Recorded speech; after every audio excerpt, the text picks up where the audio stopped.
welcome to Doors and Corners, a sci-fi and fantasy film commentary podcast. I'm Brian. And I'm Zach, and every Friday we sit down and watch a science fiction or fantasy film and give our 2 cents on its quality, production, story, and trivia. We watch the film together, but without sounds or visuals provided to avoid copyright issues. But if you do have access, we encourage you to join us and follow along. Here, we like to keep things casual, and there may be discussions of spoilers or sensitive materials or language. But we do try and keep things clean and family-friendly. Ultimately, the goal of this podcast is to create the experience of us all sitting down and watching this movie together. So get ready to hit that play button, because we're about to get started. Damn doors and corners, that's where they get you. Welcome back to Doors and Corners. I'm Brian. I'm Zach. And I'm Patrick. And tonight we are wrapping up the prequels with Star Wars Episode 3, Revenge of the Sith. I love how you can just say the word the prequels, and the majority of people will know exactly what you're talking about. Yeah. Yeah, the prequels is a complete sentence. Yeah, it's... Yes. Yeah. It's a capital the. It's not even close. I mean, like the Hobbit prequels, whatever.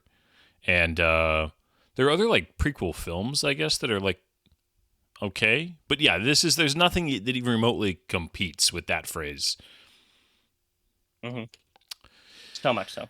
And I mean, depending on who you talk to, they're just either amazing or atrocious or not. I mean, it's just like everybody has everybody has an opinion on these. Like, I've never met almost anybody who's like shrugs them and like, whatever. Like, everybody has an opinion about these, which I like, even if it's bad. The fact that there's a reaction to these films by pretty much anybody. I love that we're 30 seconds into the podcast and we're already in the weeds on the title of or the nomenclature around the movies. Yeah, we haven't even started talking about the actual movie yet. Yeah. Well, it was so good. Yeah, I mean, it's funny because as much as I hold Lord of the Rings up higher than these, I don't think that's a controversial statement. These were such a big deal for. Wait, this was what, 2005. Like for so for the entire first half of the 2000s, these were a big deal. I mean, I remember even after Attack of the Clones was disappointing and like actively disappointing in the theaters. Like it wasn't like unlike Phantom Menace where I came out and it kind of took me a minute to realize that I didn't love it, but it was still exciting because it was Star Wars. And I was excited to see Attack of the Clones. I mean, it's still Star Wars, and I still saw it opening night at midnight.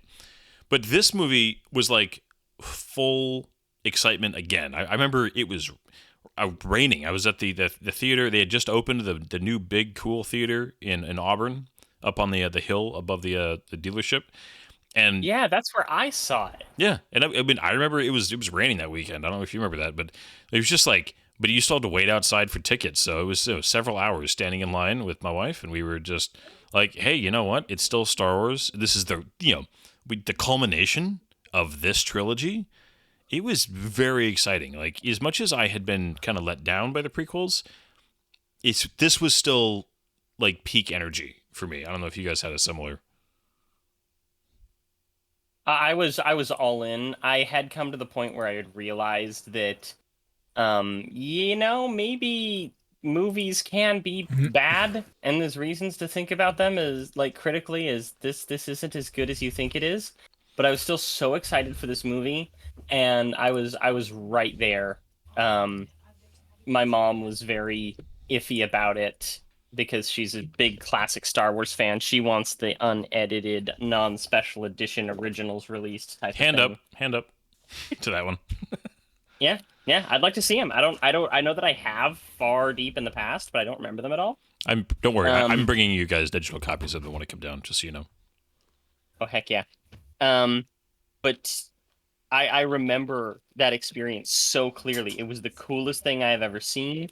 I was just in absolute awe through the entire movie. I realized how bad the dialogue was between Anakin and Padme and cringed a lot.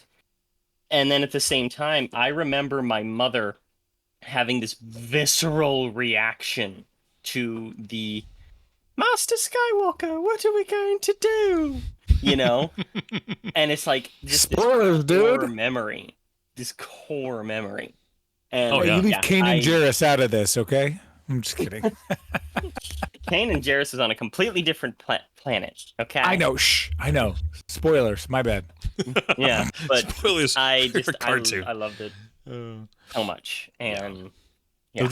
this movie definitely left an impact on me after I saw it the first time. It was, I mean, you're anticipating so many exciting things. You're anticipating, the duel between Kenobi and Anakin. You're anticipating seeing Vader. You're anticipating seeing, the Order 66. There's just so many things that you're looking forward to. You're anticipating, and then I remember, I remember driving home and like talking about, wow, he really went there with the younglings, and that like he did not shy away from the darkness of that moment.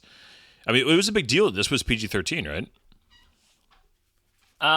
There was some rumblings about it being even more, because not even necessarily because of that scene, but actually the scene featuring George Lucas's son, Jet Yes. Lucas. And he plays an adolescent Jedi, a Padawan age, probably 12, 13 years old, who gets very brutally gunned down by clones on screen. That's a whole different beast. Yeah. Yeah. Well, it's a combination of seeing some of that stuff and just the themes of and we'll talk about it as we get into it, like the actual fall itself and how that's paced and how that looks. And I think that it's effective, but there's also some room for some criticism there, at least personally. But it's still just, it didn't shy away from how bad this all was, and that this was it is easily the darkest chapter out of all the films. I don't think even the sequels had a moment quite this bleak. I know some people might say the end of Last Jedi is close, but I think that movie ended on a hopeful, at least it was trying to. This movie just ends on Canto Bight was a dark time for the series. But you know what I mean? Like even though we knew, know. I mean, like even though we knew the next chapter, obviously we knew Luke and Leia are going to come back. We know this is going to get turned around. We've already seen Return of the Jedi, but this still just ended with like the only reason you have any kind of hope is because we've already seen the next 3 movies, and but I appreciate it. I applaud George for not pulling back. I'm sure he was tempted for the sake of kids, but I'm glad that maybe he could have gone further. But Well, I appreciate it. I'm sure that he was. I don't think he was actually tempted personally, because he wanted a completely different and darker ending to Revenge of the Jedi. And I say Revenge of the Jedi because that was his title, and he was told to change it to make it more family friendly, as well as other parts of the movie. He wanted a darker movie. He wanted a more brutal movie with a much more bittersweet ending. This was his chance. And even if you go and read some of the stuff about his proposed sequel trilogy, it is much darker in the way that it ends, supposedly, than the original trilogy. It still ends on a hopeful upward note, but at the same time, it's also it's bittersweet, and that's what he wanted. And he wanted this to have a bitter ending. Well, he succeeded. Mm-hmm. So I love it for that, because one of the things, I have another friend, those of you who know her, Claire, who adores these type of movies and Star Wars. She loves Star Wars. But she doesn't like character deaths. She doesn't like dark. She doesn't like that type of stuff. And we're constantly going back and forth because she knows that I love bittersweet endings. I love dark endings that, it's just like happy for some, like happy for none, but good for all type of movies. And this is one of those things where I'm just like, yes, this is exactly what I want for this type of movie, where we know there's going to be more that's going to fix it, but let's make them feel it right now. So Pat, End of tirade. I was gonna say, Pat, really fast before we get going, what was your do you have any memories from opening weekend on this one? Not opening weekend, but not to get too personal, this was the only movie I really remember seeing with my dad. Kind of a cool moment. He actually took his dad to see A New Hope in theaters back in 70 whatever, 77. And so it was kind of a cool kind of like finishing in my opinion, finishing the series with Revenge of the Sith with my dad. So that was kind of a cool, like, honestly, like it's super memorable from that aspect. In terms of the movie, I mean, the fights, the final battle is just amazing. It's amazing what those two actors were able to do. But I think just more along the lines of I knew where it was going to end well, so it didn't. I mean, the details were cool. It didn't really matter what happened. You know what I mean? Like I knew Yoda was going to survive. I knew Chewbacca was going to be fine. All these characters. But loved it. I mean, again, it's Star Wars. Like, fair enough. It's hard to do wrong. Star Wars. It's for me. Star Wars has to work really hard to do bad things. Cool. Good thing Disney's working real hard. About to say, like, they're doing a great oh, job. Man. They're doing a great job recently. Yeah, the effort is being put in. Don't cancel us though, Disney. Please don't. Hey, I will actually. I'll say that I have really liked the Skeleton Crew. I haven't watched that yet. I enjoyed it. It's fun. It's a fun little show. There's still some good. There's some good in him. Oh yeah, there's still, I'd say a third of what Disney's done has been, I mean, good. Not even like okay, but like actually good. Yeah. So we should get started on this guy. So I'm going to ahead. go ahead and just give my random little tirade. I'm going to go ahead and see if I can do this absolutely from memory without any references. So we are watching Star Wars Episode 3, Revenge of the Sith, directed by George Lucas, written by George Lucas. Okay? This thing came out in 2005. It's PG-13. It is 2 hours and 20 minutes long. And we are looking at a main cast of Hayden Christensen, Natalie Portman, Ewan McGregor, Samuel L. Jackson, Ian McDiarmid, Frank Oz, Anthony Daniels, Christopher Lee, Jimmy Smits, Tamora Morrison. That's all I got. Ahmed Best is in it, briefly. Briefly. I feel like there was... Yeah.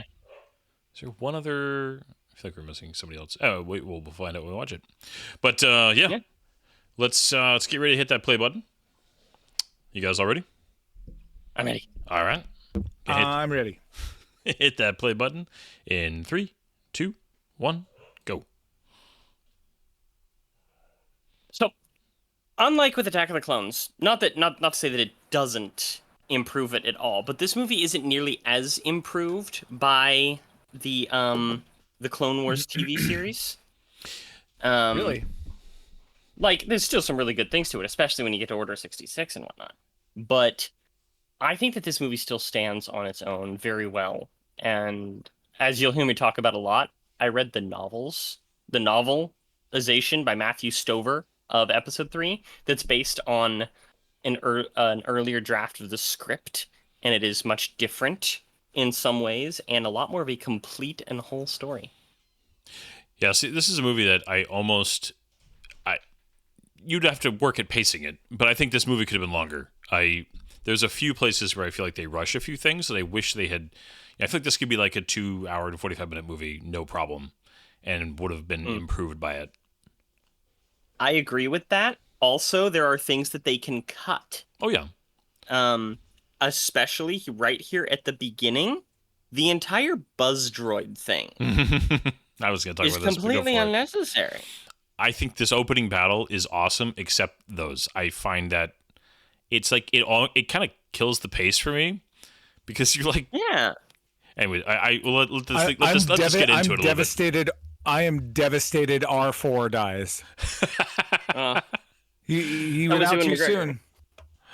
Oh man, I love Kenobi's reaction. Is also like, no, just no. Wait a minute. R4 survives. R4 survives. No, he doesn't. His head. You see him flies. later. Where did they find his head? And he's got. They get him a new one. It's a brass head. Oh, okay. I promise you, you can find it. So, I mean, watch when he's on that one planet. This Okinawa. Utapau? Yeah. Utapau.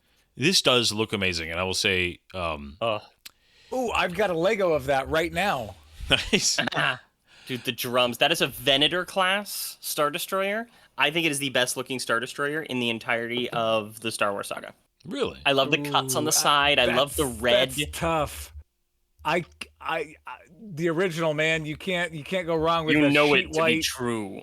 Trust Yes. your feelings. This guy. Right off the bat, I do, and I both love and I kind of am annoyed at the chaotic nature of the battle. Scale. Yeah. But that, I mean, it's No. I find it visually like really amazing, but it's also a battle that Beast. has like it's very difficult to like follow any kind of tracking like what's really happening. I mean, you're following them obviously, Well, but there's whereas like big battles in like Return of the Jedi, they were easier to track yeah, what was going on. Yeah. I think it's that's one reason Return of the Jedi is a better movie. Oh, I find see, I think that this is the single best opening in a Star Wars movie. Like opening shot, oh see I actually like that tracking shot. I genuinely think they've never beat the very first one. I feel like that was just such a iconic. I mean, that is a legendary. I opening I sequence. love that they're wearing Princess Amidala's headband. They are.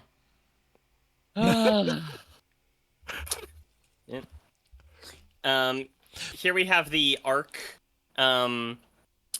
ships.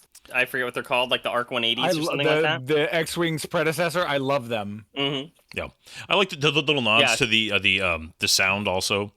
A little bit of Yeah. TIE fighter noise from theirs, a little bit of old school kind of repulsor original. They're starting to get some original trilogy sound effects, scattered in here and there just to like bridge that gap a little bit, which I appreciate. But like It's just- Yep. go ahead. You can see so much like World War II diesel punk design in these ships as well. Yeah. I love that. Mm-hmm.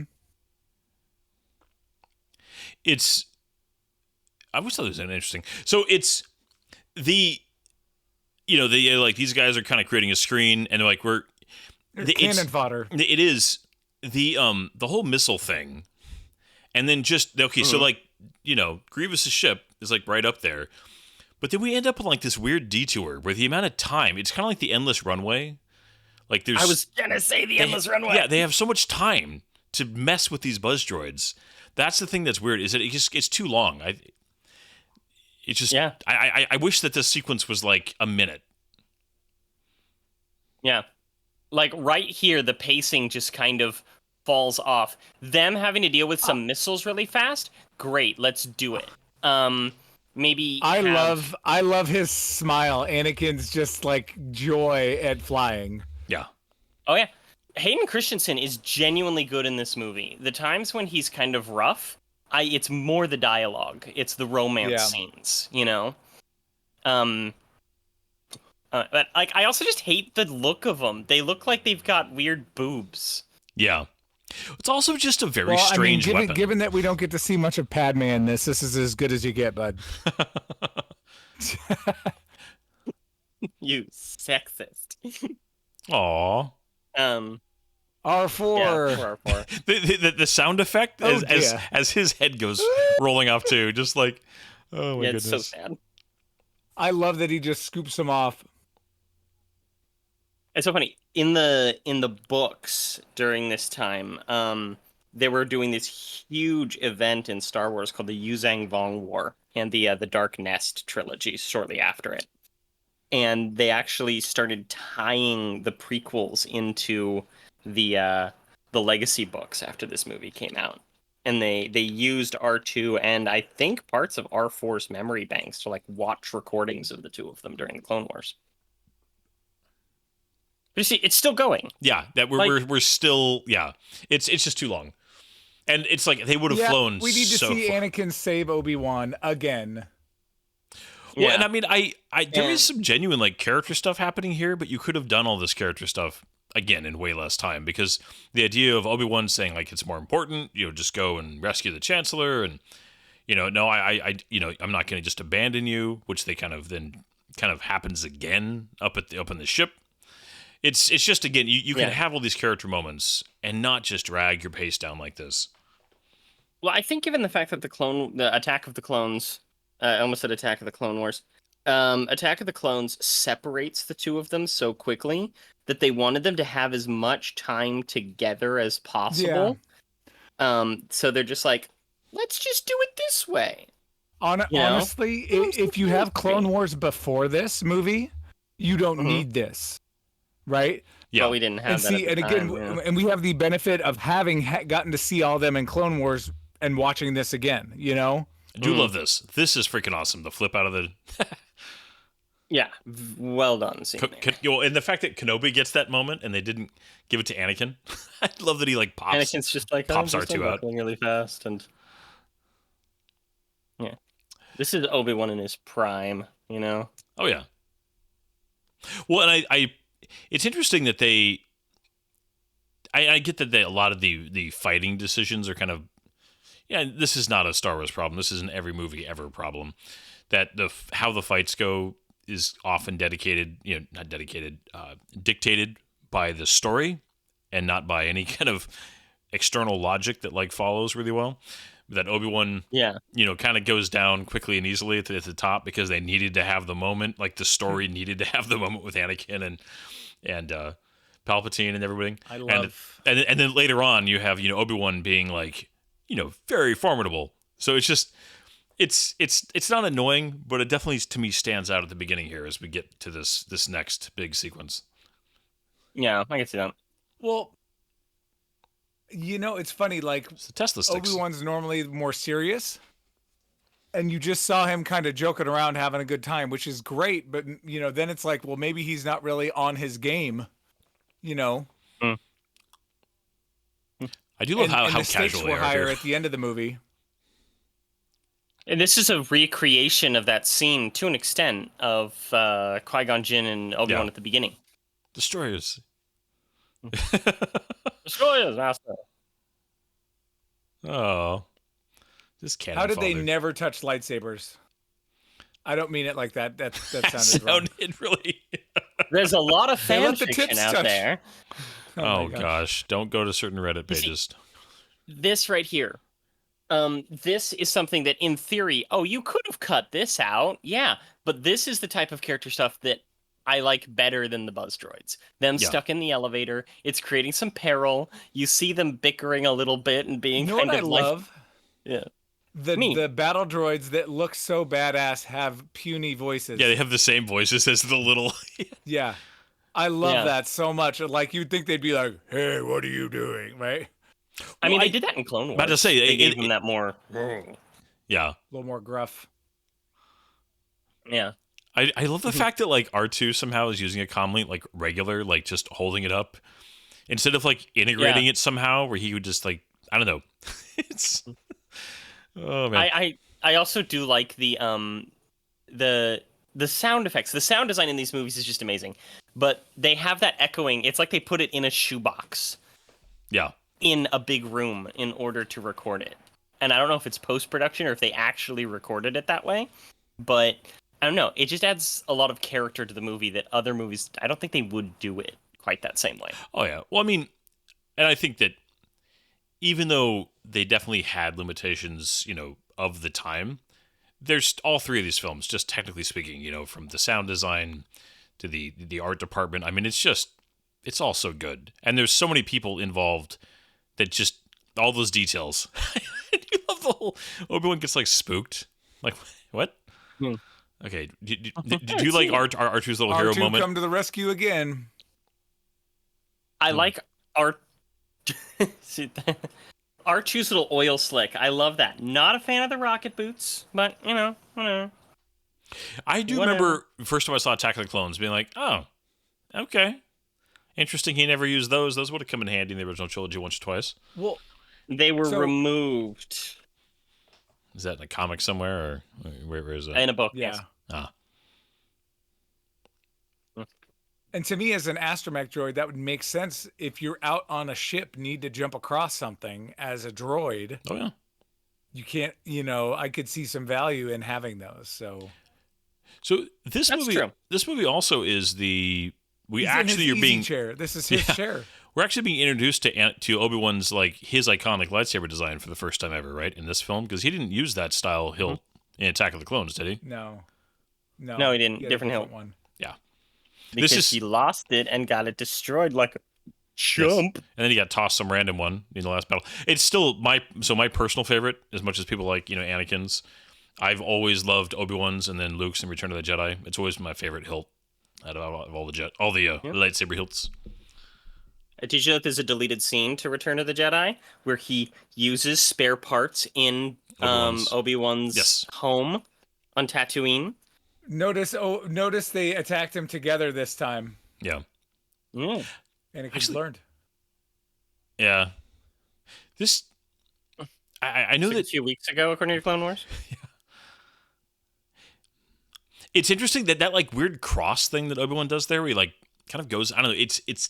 I actually think that the opening of this fight is one of the weaker choreographed fights. Like at the very, very end, like after Obi-Wan gets knocked out here in a second, like when it's just right before he takes his hands off, I think that's a good section. But this whole beginning part, I feel like was just a little, I don't know, it wasn't their best. Well, it's really funny that you say that, because there are two parts in this movie that you could talk about it being weak lightsaber fights. This and Palpatine against everybody else. They had much more like intricate choreography and cooler looking stuff going, and for some reason they're like, no, they put his face on the stunt double there. Yeah, that first sequence. He came in for him and. Go ahead.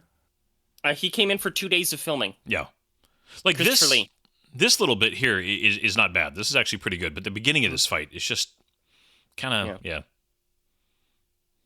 The novelization. This is all from Dooku's point of view, and he's talking about like all the plans that Sidious had put in place and how this is all going to go.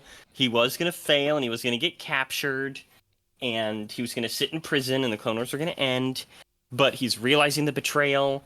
He's realizing how skilled Anakin and Obi-Wan have become during the war. They have like this little... They trick him into thinking they're still using their old lightsaber forms, only to reveal that they'd become masters of different ones that he wasn't expecting. I do like the detail of... we saw a head roll. Yeah, but there was no blood. It's okay.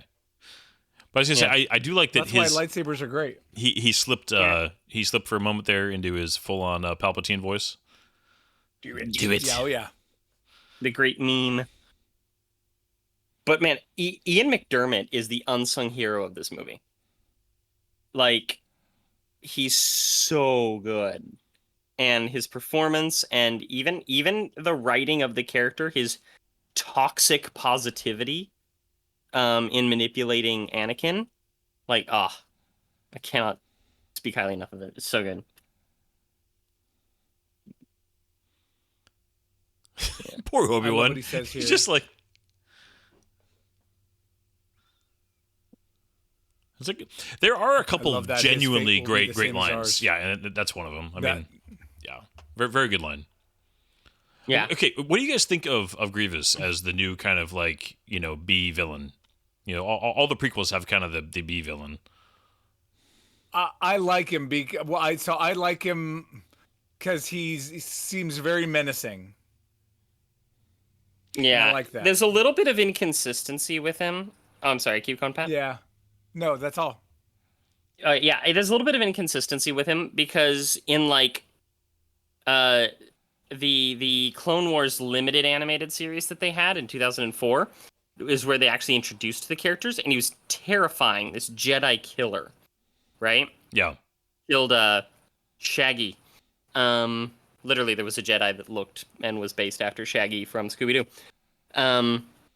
But he, and then you get to the Clone Wars animated series, and he's kind of a joke villain more than anything.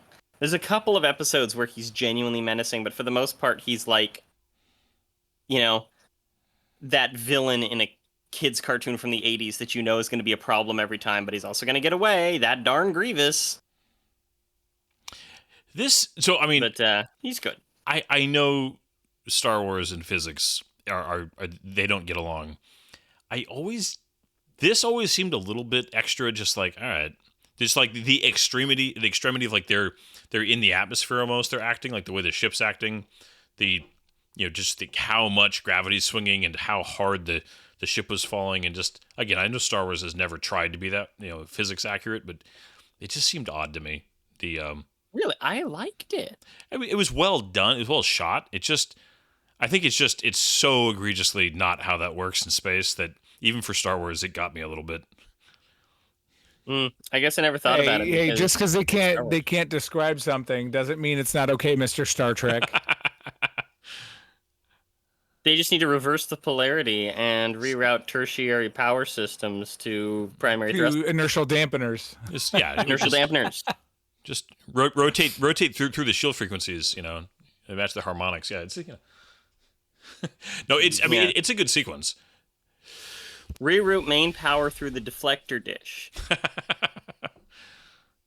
to put out a tetrion pulse. The Millennium Falcon had a shields. deflector dish, so I'm okay with that. Yeah, that thing didn't deflect anything except itself. It deflected the Death Star for slightly. I Love it. I do like the moments where Anakin is trying, to. And R2's sound effects, they never get old. This reminds me of something, actually. Brian, do Yes? you remember Ian? Do I remember Ian? Yeah. Yes, of course I remember Ian. What kind of question is that? Well, okay, I know. He was in your wedding and everything. Ian and I grew up together, Yeah. but we met Brian separately and then reunited at Brian's wedding 10 years after the last time we'd seen each other. Probably more like 5. But he could do a flawless impression of R2-D2's scream. Lost their sabers Flawless and terrifying. again. Okay, I didn't know that. I'll have to ask that because I still talk to him on a semi-regular basis. I will have to ask him about that. Do it. But yeah, I loved it. Grievous's design, the kind of skull-like thing. In the lore, they have established that Grievous was almost like a prototype of Darth Vader. He was was some lizard-like species, wasn't he? Yes. He was a warlord who was just kind of fighting for his people. Lots of skirmishes with invaders onto his planet and other tribes and things, and grew into this legend. But he was he was assassinated in a shuttle crash, but his body was rescued and he was turned into this cyborg, and his brain's been altered and crap. So that way he has no emotions whatsoever. I also like his assistant droids. His Magna Guards. Magna Guard, thank you. Yeah. So, What okay. do you think of introducing these lightsaber-proof droid buddies? Love it. I do love that. Where Obi-Wan, he thought he had him. It was never mind. A little more to do. Oh, dang. I mean, I do think those of us who've been in video games and the lore somewhat knew that there were materials and other ways to counter a lightsaber. But in the movies, Cortosis weave, baby. yeah. But in the movies, that was the first time any material had ever been shown. I believe so, right? In the films, any material sounds that right. can Yeah, stand there's up. some that resist, but like Durasteel in Episode 1 and stuff like that. So, yeah, I know that again. We have a whole plan going on here. Grievous is, supposed to go. He is when he gets down and crawls. He's creepy. Yeah, yeah. So Grievous, I did not know that Palpatine was the Emperor. He didn't know that Palpatine was Sidious. He wasn't trusted with that information because he was considered a kind of an animal. Yeah, he was just. So he was. didn't know that he was killing his boss right there.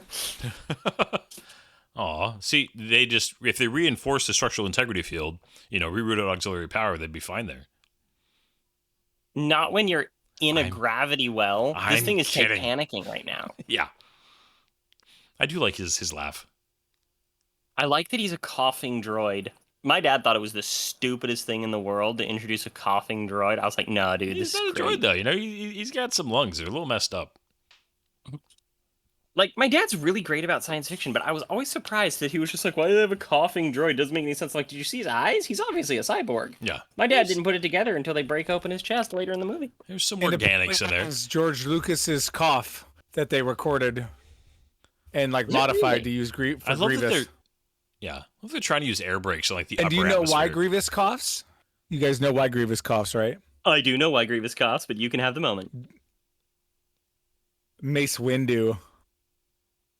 Yep. You beat him up, crushed his windpipe a little bit. Mhm. Did some damage. During the raid on Coruscant, when Yep. Palpatine was kidnapped, General So like right before Grievous- this. General Grievous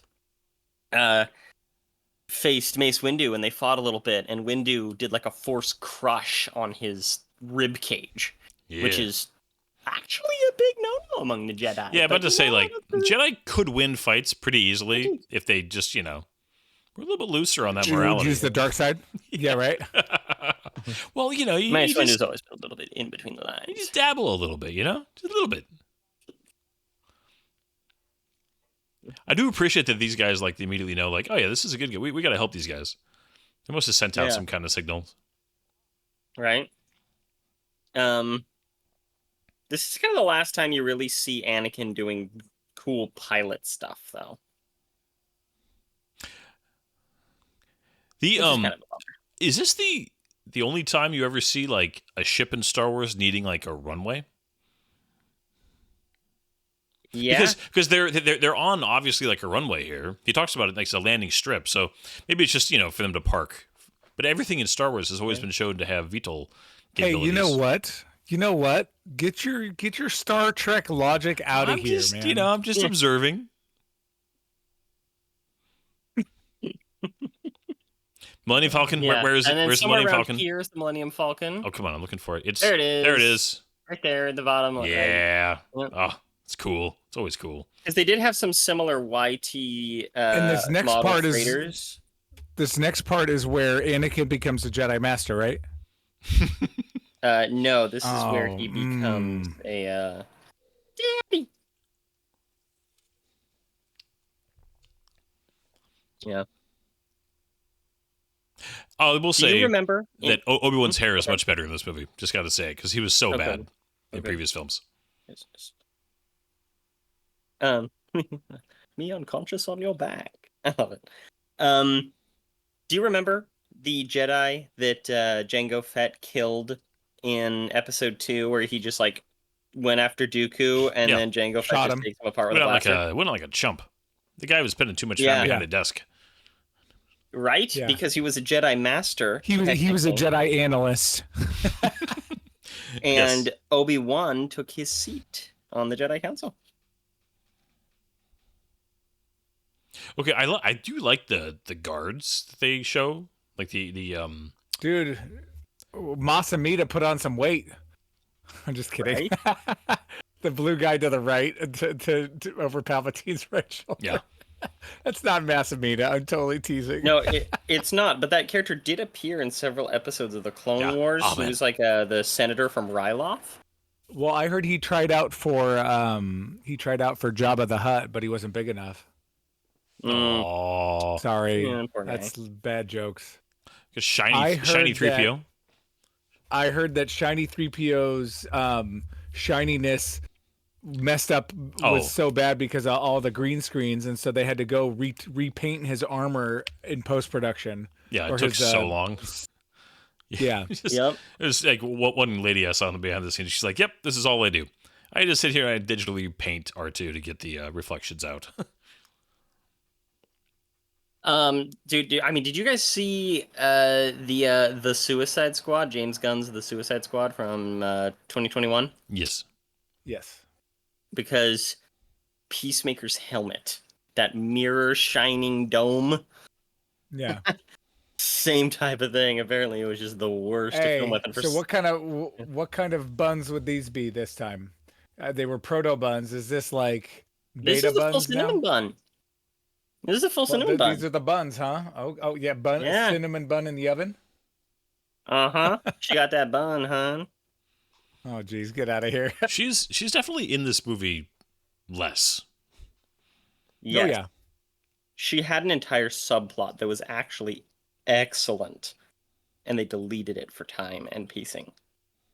Something because wonderful. a bunch of people were like, "You tried to do politics in episode 1 and nobody liked it. Get rid of all this politics." And he's like, "Okay, we'll get rid of all this politics." They actually had Mon Mothma. Okay, she was in this movie. Same actress that they used for Rogue One and Andor and Ahsoka. Yeah. She played Mon Mothma in this thing, and they cut her scenes. And they still brought her back, which I love. Oh yeah, because she was great Yeah. in both Rogue One and Andor. Mm-hmm. So good in Andor. Cannot speak highly enough. No. But what do you think about this? Gonna be a daddy. In the does he play it? How do you feel about how he plays it? Like his reaction to "I'm going to be a parent." It's a little odd. Although then again, I mean, I don't know. I didn't have a video camera on me when basically, well, and his job depends on him not being a dad, or it's like I found out I was gonna be a father. It was like, oh, cool, it's gonna be fun coaching her soccer team. He's thinking, oh gosh, how do I hide 2 of them from the Jedi Council? Yeah. Well, I think I mean, so I have to imagine that part of him's thinking, you know, being able to get out somehow. Maybe I don't know. Jedi can retire, and that is what he was planning on doing. But I remember reading the book, and it described that he was filled with just this absolute horror, just terror, about his own existence and what they were going to do and all that stuff. But at the same time, he was also very excited. Lord Sidious. I like his accent. Yeah. No, I think Grievous to me is an interesting mixture of a very, very cool design, like the art department that came up with him and everything. It's very cool. And at the same time, he strikes me as a little bit of like, this is going to sound mean, like a product? Mm-hmm. Like a cool action figure? He's a robot. Yeah. He's basically an asset. He's an asset. He's not one of the guys. He's a tool. Yeah, I think they could have established him as more of a threat at the beginning and given him a little more menace. Would have helped. And then, you know, like I said, he's a very cool design. Should have had him kill the younglings. I'm just kidding. They give the hint that he's very competent with, he's got this collection of lightsabers, right? Okay. I genuinely believe that this is the worst scene in the movie. We all do this, right? We all sit and watch. Wives brush their hair. That's the thing. I'm kidding. And that's what you're into. That's what you're into. I know how you feel about that type of stuff. And feet. She is very pretty in this scene, though. I will say that. Like she looks naturally pretty versus like overly done. I'd agree with that, but still, like the dialogue and acting in this scene it's bad. Is the most atrocious in the movie. Yeah. You know what? Here's the tough thing, man. Well, it's just like, no couple in history has ever. She's already nesting. Yeah. Because it's a bad stupid. line. So in love. Yeah. Oh, it's bad. Oh my gosh, yes. So real couples do not talk to each other like this. I mean, I've used that line on my wife. You're a nerd. It's heard it from somewhere else. Yeah, that's why. Yeah, that's you different. Heard it here, and you. Oh, by the way, time of recording, I have already purchased my tickets for Revenge of the Sith's 20th anniversary showing. Nice. Did they finally go on sale today? Because last time I tried to... Yesterday. You suck. Well, you guys need to talk for a second. You know what? You guys know what Anakin's middle name is, right? Joseph. Anakin? Because he's always dreaming. Go to your room. Come on, man. I was just thinking about that. I was like, dude is always dreaming about stuff, man. Why? Because he's got that force powers in there, which are actually hold on, real quick. Subtle manipulations. Is the way he dreams? Could you call it skywalking? Oh goodness! Like sleepwalking? Oh, I mean, go away! Stop it! You're banished. Hey, I've got 12 other puns that I'm gonna unleash at some point. No, I'm just kidding. I'm out. I mean, go for it. I always thought that they were gonna do something in some prequel thing like Knights of the Old Republic or whatnot to introduce like, oh, he did this thing and blah blah blah, and now they call him the Skywalker. The Skywalker. But thankfully, they never did that I know of. Hey, do you remember the dialogue he said when he gave it to her? Blah blah blah blah. It No, will give you you good cannot. fortune. It's the worst. That's the worst piece of dialogue ever. What 10-year-old says that to a hot 14-year-old, 15-year-old? Nobody, no 10-year-old in their life says it'll give you good fortune. Well, if you're around a whole bunch of old, weird trinket sellers on a desert planet, then they're just That's like, true. "Oh, He was here's this thing. It'll give you good did work. fortune." He did work for the winged Jew. Just Oh, kidding. God, you're gonna this get us canceled. I do love the fact that you know both Attack of the Clones in this. They got to give at least one good scene for Hayden to show off that he's in good shape. And He got into extra good shape for this movie. Like, this is what, like, if I could choose my body type, it would essentially be him in this movie. You see, he's lean, he's fast, he's strong, but he's not like grotesque. Chris Pratt in Guardians of the Galaxy for me. really, Yeah, because that's to me that's see I'm not built like Hayden Christensen. I'm built more like Chris Pratt. Same. And Chris Pratt I think is like borderline attainable. that is true. So most of the guys that I look at as being like, oh yeah, are not dual. Like, you know, because for me, like Cap and Winter Soldier is, you know, kind of the. Oh no, of course. I mean, yeah, for sure. But yeah, that's never going to happen to me. So, you know, that's all right. This That's 'cause moment, you have though, a okay, I day want to talk job. about this moment. I do want to talk about this moment. He's going to Yoda for advice, which is good. But this is the part when Yoda drops the ball. They talk about this in the novelization, but also just watching it, I realized, like, this is when Yoda fails as a Jedi Master. He gives the worst possible advice that you could to somebody in Anakin's situation. He's not a great counselor. No, he's not. No, it's like you go to a priest who you've known your whole life while you're going through this crazy intense stuff. And he's just like, you just need to trust God. You just need to sit down and just let go and know that everything's going to be okay because it's a bigger plan. It's like, that's not what you say to somebody going through hell. Yeah.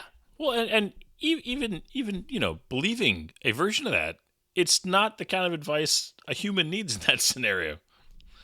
No. Or at maybe least your people are good with that type of advice, Mr. Yoda, but not as humans. Yeah, it very much doesn't need to be the entirety of the advice, especially. Yeah. Oh, goodness. Name dropping Quinlan Voss.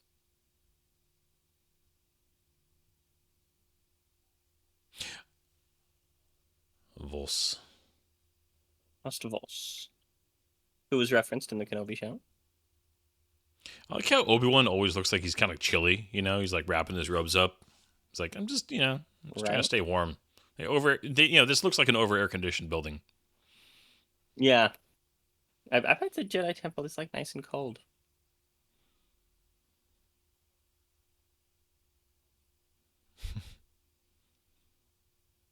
Yeah. Be careful. Somebody say something. Yeah. I'm just gonna monologue.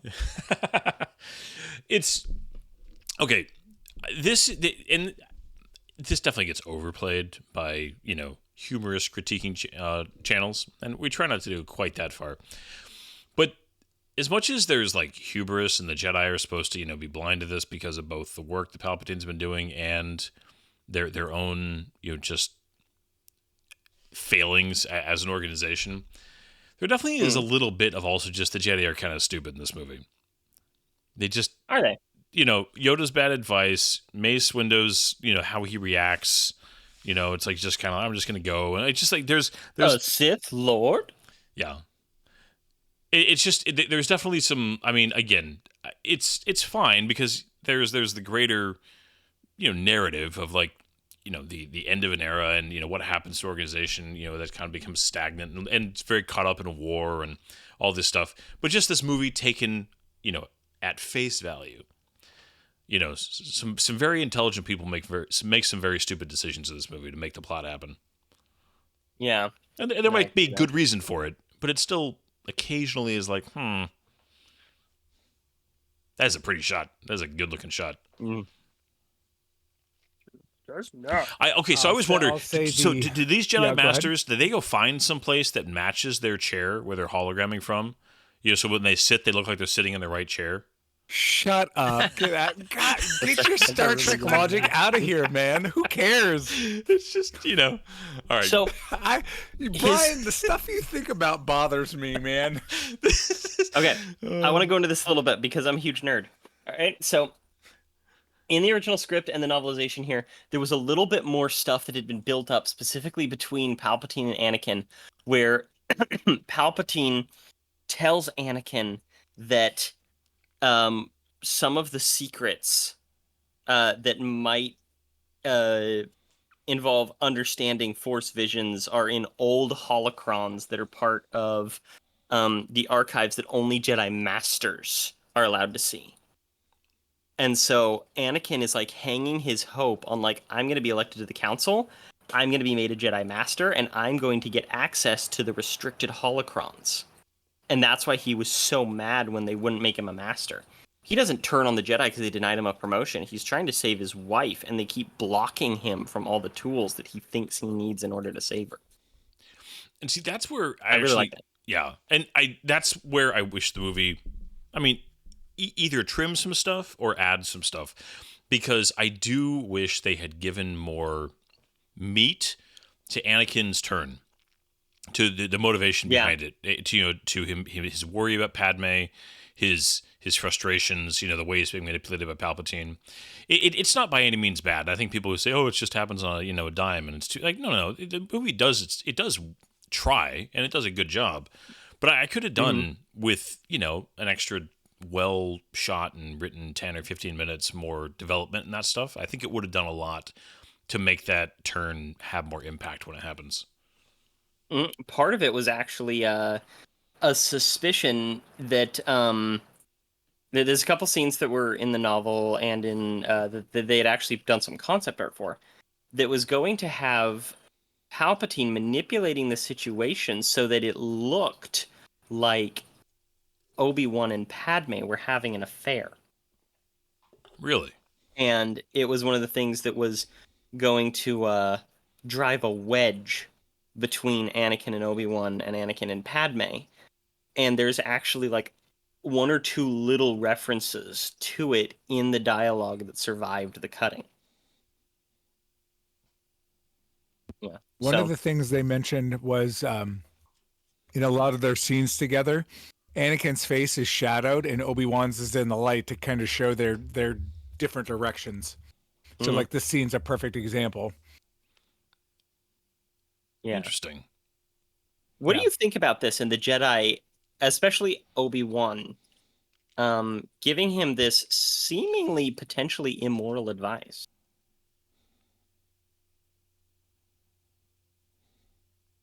He has such pretty eyes. The one thing, again, something that I think would have been, the Clone Wars, expanded on this. It would have been nice to if they touched on this a little more in this movie, that the Jedi being at war for a couple of years had definitely taken its toll on them, and just the way they thought and worked, and kind of just how they had been operating. And it had forced a lot of them to kind of rethink some of the more idealistic versions of their code in the face of an all-out war. And that's where, the show really helped that. But again, this movie doesn't really touch on that. And I think that could have been part of explaining agreed. Where some of these fuzzier lines could have been, anyways. Yeah, no, I really think that the Clone Wars was Lucas's attempts to fix the holes that he wasn't able to fill. I love the Juggernaut back there, by the way. Sorry. That was always a vehicle I thought was cool. They finally showed it. The big wheel. Yes. All right. You see a little bit more of it in the Kashyyyk scene. Yeah. Like, here it's touching on it. It's more of a tell, don't show, Well, and it's also him complaining about it, not necessarily the actual facts.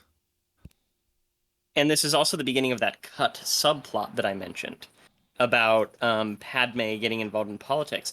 It's essentially Padme starting the entirety of the rebellion. She puts together meetings between people like Bail Organa and Mon Mothma and another gentleman who plays a significant part in the old lore, who was Antilles? a manufacturer who ended up getting them the X-Wings. Yeah. But once again, costuming is really good. Yeah. It's just subtle enough to be like, that's normal-ish for somebody in a weird high station while still being very science fiction-y, and I dig that. Yeah. Well, gosh, the Coruscant skylines in general just look great. Out of all the stuff out of the windows in this movie, I would absolutely put that as wallpaper on my computer. At the time From up this movie there, was made, just picture being below the surface, man. Nothing good to look at down there. Here we go. That is true. Here we go. It's the scene. The most talked about scene. Also, this has the only cameo George Lucas makes in his own in the Star Wars movie. He's in this scene right here. He's on the left. He's blue. That's George Lucas right there. Uh-huh. Huh. I knew he was in this somewhere. I did not realize that was him. I did hear and they even that bring that character into the Clone Wars series. Yeah. I did hear that this was supposed to be an office scene, and I'm glad that they, the Red Guard in the background too. Mm. Yeah, everything about this scene is good. Ian McDiarmid just chews up the scenery. Is there a little bit of overacting? Yes, I don't care. This is one of the best scenes in the entire series. He's allowed to overact a little bit. Mm-hmm. Because this is when you really start to see him just be outwardly, I am evil. I love being evil. I'm manipulating you, and there's nothing you can do about it. And well, he's definitely feeling he's definitely feeling confident here, and just feeling like, this is the time to push finally a little bit. Mm-hmm. This is his final few last chess pieces. Chess movements. And he's playing it off. Anakin is definitely his queen in terms of powerful chess pieces, right? He's getting her in position. He's getting him in position. Yeah, he is. Ready. Like, this is literally cards on the table all in. You know? Before, he was kind of doing things duplicitously. There's some wiggle room. This is him making solid declarations of shit's going down. Yeah. It is funny, though, that, again, Anakin's obviously very, he's being manipulated here. He's got a lot of conflict internally. But this is kind of like wait a minute, he's like about to tell you that basically everything the Jedi worry about is true out of his own mouth. I mean, this isn't when he reveals his nature as a Sith Lord. This is just like, here's what I've been seeing. I'm trying to look out for you. I want what's best. He's throwing down some pretty big red flags here. But you're right. Yeah, but red flags with rose-colored glasses just look like flags. Yeah. And again, and that's where I guess I wish they had invested a little bit more time really diving into Anakin's internal conflict. I feel like there's a little bit of help that that George and as he's writing, the audience knows where he's going. And so he gets to count on a little bit of just the audience going along with it, because nobody's like going to get surprised by any of this. So you're just kind of almost waiting for it to happen, less than you are really getting into the details of like, how did that happen? That's some of the best stuff prequels can ever do, besides, give you interesting little insights along the way, is the anticipation of you're waiting for those key moments. And that can be used in a way where it's a crutch, but it also can be really satisfying. Yeah. What is happening at this opera, whatever? Is it like squids going on here? It's a ballet. Right. It is a Mon Calamari ballet. So powerful, so wise. He could use the Force. I could recite this entire thing. I love it. So is Palpatine Anakin's daddy? No. Anakin's father is the Force. He was conceived by the Force to be a counter to the manipulation of the Force to create life that Darth Plagueis initiated. So did Darth Plagueis Anakin is the balancing of scales. Did Darth Plagueis actually successfully make a Force baby? Not a Force baby. He brought his own master's second apprentice because his master didn't trust him. He brought his own master's second apprentice back to life after he killed him. Hmm. Yeah. I should read that book. You've told me I should. I like it. It's a good one. It's a really good story. Oh, he's telling him the story about Darth Jar Jar, right? Yes. Darth Plagueis was actually Jar Jar Binks. I know some people who legitimately are like, it's Jar Jar, he's the bad guy. You know, it's just like, you gotta see it. It's definitely George Lucas's intention. No, it's definitely not. It is definitely a fun theory. Like I've seen some of the videos, but it's obviously not George Lucas's intent. Not From for a it. Jedi. Not from a Jedi. Oh, so good. Do we go on? Good music too. This weird like semi-imperial march. Is that an ornithopter? Ornicopter? I Of mean, kind of. It's a little bit like, a janky version. That's the ornithopter that your Uncle Bubba's building in the backyard in order to get away when the Popo show up. I love the early Scout Troopers that was here. Luminara Unduli, right? That was Luminara and Dooley. In fact, they have a cut scene that shows the death of Luminara and Barriss Offee. Yeah. Wait. Darkness. We must. Wait. So Yoda's going to help the Wookiees. Obi-Wan goes on his little adventure. On. Time out. Barriss Offee wouldn't have been with the Luminara anymore, because the Clone Wars. No, she wouldn't have been. Yep, it's a slight inconsistency, but I don't know if she's actually shown in the movie. I haven't taken the time to look. But what about Shaak Ti dying twice? 3 times. Deleted scenes aren't canon, right? It is now. It is now because of Clone Wars Season 7, as What's-Her-Face is having visions of Order 66 happening. She sees a vision of Anakin coming up behind Shaak Ti and killing her with his lightsaber, just as he does in one of the deleted scenes for this movie.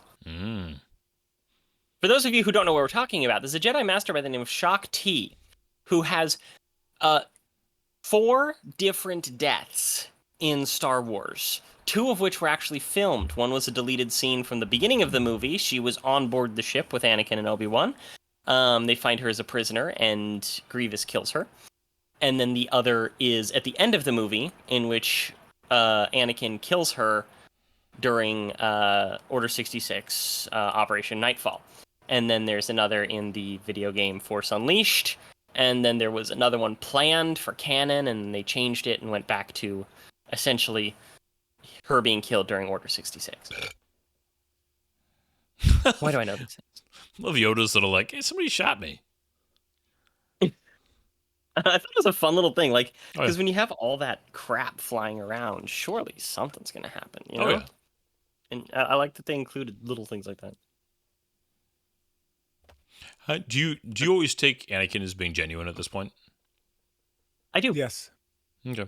He genuinely loves Obi-Wan. Like, I don't think that his feelings about Obi-Wan are ever false. I don't think they're ever like, oh, there's secret resentment there. Oh, it was never true. His bond with Obi-Wan was real, and it was deep, and he's letting him know, like, I'm having trouble right now, but you are always my man. Yeah. You my boy, Blue. I do think that this movie definitely helps a lot establishing their camaraderie. Like you said, at the beginning, they give them all the stuff together. They give them several good conversations.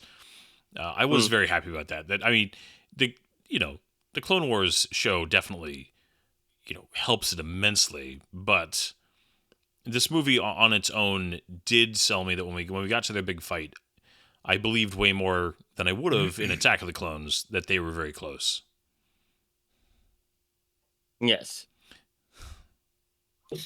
Just all the faces Tamura Morrison had to do, and they're just like, do this, do that, do this, do that, do this, do that. So that is R4 again? Yeah, look at him. He's got like a new little chrome dome. Well, how do you know it's R4? Because why else would they give him a two-toned, weird-looking, ugly droid? You know, that's red on the How do you bottom know he and was brass on top. two-toned? But you could see it in the scene. He was like red. These are like the upgraded hyperspace rings. They have the 6 versus the 4 engines. Ooh. Extra cool. I like that you could clearly see that this Jedi Starfighter is that middle ground between TIE fighters and the previous Jedi Starfighter. Mhm. Yeah. Yep. The pointy ones. Really good, really good. The pointy ones. I like the pointy ones a little better myself. Yeah, right here, okay? This line. He's got a Nokia an Is he N-Gage playing a there. Nintendo DS? Playing a Nintendo DS. Yeah. Like, he senses that Obi-Wan's been hanging out with Padme behind his back. So so this is part of like kind of a cut subplot a little bit. Mm-hmm. Yeah. A cut subplot in which he becomes convinced that Obi-Wan is stuck in Pam. I mean, can you blame him? No. I'm just kidding. Look at her. She's beautiful. Yes. Well, and at this point, Satine was dead, so I mean, She'd been dead for a couple years, you know. It's time for her to start looking again. oh geez. For those of you who don't know, in the Clone Wars they established that Obi-Wan had a relationship with the Queen of the Mandalorians when he was very young, and they had to protect her. It's And very she ends up vague being as killed. to the extent of the relationship, but yes, there was. Except there that was she some has- fondness. She has a nephew, big quotes around nephew, named Corky, who looks just like Obi-Wan, and the only other sibling that's ever introduced is her sister, Katie Sackhoff's character, Bo-Katan Kryze. Okay? Bo-Katan has no history of having a boyfriend, no history of having a kid. We never see where this kid came from except that he is a quote-unquote nephew. And he is definitely the son of of Satine and Obi-Wan, right? Definitely, Wow. that's Great a stretch, dude. Definitely. No, that's lies, This guy's costume. lies and half truths. Dude, this actor, he does all kinds of roles like these. This guy, everybody would recognize this guy out of his makeup. He was the train man in the Matrix movies. And all kinds of TV shows. He's always some big, lanky, creepy man or some kind of creature. Hey, Brian, quick. What name another character in Star Wars of this same species? Well, an Inquisitor, right? The main Inquisitor. Yeah, a Grand Inquisitor. Grand Good Inquisitor. job. I'm so proud of you, man. Well, yeah, you know, he went out like a chump, and then he came back to life magically. Well, Oh, he right, in the had- Obi-Wan series. I'm Yes. just like, he popped back up as like a weird Force ghost, No. and he wasn't really a And chump. He that was, died falling into the engine of a Star Destroyer. That was No, kinda wasn't cool. wasn't he played by Ralph Fiennes or no, not Ralph Fiennes? He's No. no. He was the actor who He plays was him. voiced by Jason. He was voiced by Jason Isaacs. Yeah. And then he was physically played by Rupert Rupert, yeah. something. He's an actor who's done. He played Hitman, the Hitman at one time, Agent 47. Yeah. And he was in Homeland, a TV show. He's actually a pretty good actor. Oh yeah. No, he was vastly underutilized in that show. But that's also the show where Misused, I would lightsabers, say. stop being dangerous. I know Yeah. Qui-Gon watched that whole series and was just pissed. Okay, you watched that guy too? Yeah, This Yeah. iguana thing. yeah, that YouTube channel's funny. Charlie Hunneman, right? Or something like that. Goodness, yeah. Oh, So- yeah. They're I yeah. love the Republic Drakastal. I love too that Yeah, I just like okay. Adam. I cannot remember the name of the species from Phantom Menace. They're still here. The Trade Federation. The Nemoidians. Nemoidians. The one that's like that was in the first battle that was like, Yeah. oh, the Jedi are on board the ship. He sounded like, instead of any kind of accent, he sounded like a kid from like the inner city or something. Just I don't know, it was just a weird accent at the beginning. They definitely don't have a consistent accent as a species. No. What was Obi-Wan's plan here? Was it just Just say hello He there. trusted the Force. He is one with the Force, and the Force is with him. Oh. Yep. I do like it whenever he does the little mustache thing. Oh yeah. It's like, yeah, I can take him. He does nail legendary the scene. hello there. Yeah. Kenobi. When he pulls his lightsaber out and then he throws the peace sign, just because. Right. Kill him. Like, what is that accent? What? I don't know. It reminds me of the guy from Forged in Fire. It will kill. So, oh, poor guy. So the other Nobody's droids, shooting him. I'm assuming were just told like, just don't interfere. There it is. Yeah, there's even two droids in the background during this part when Grievous is doing the arm thing.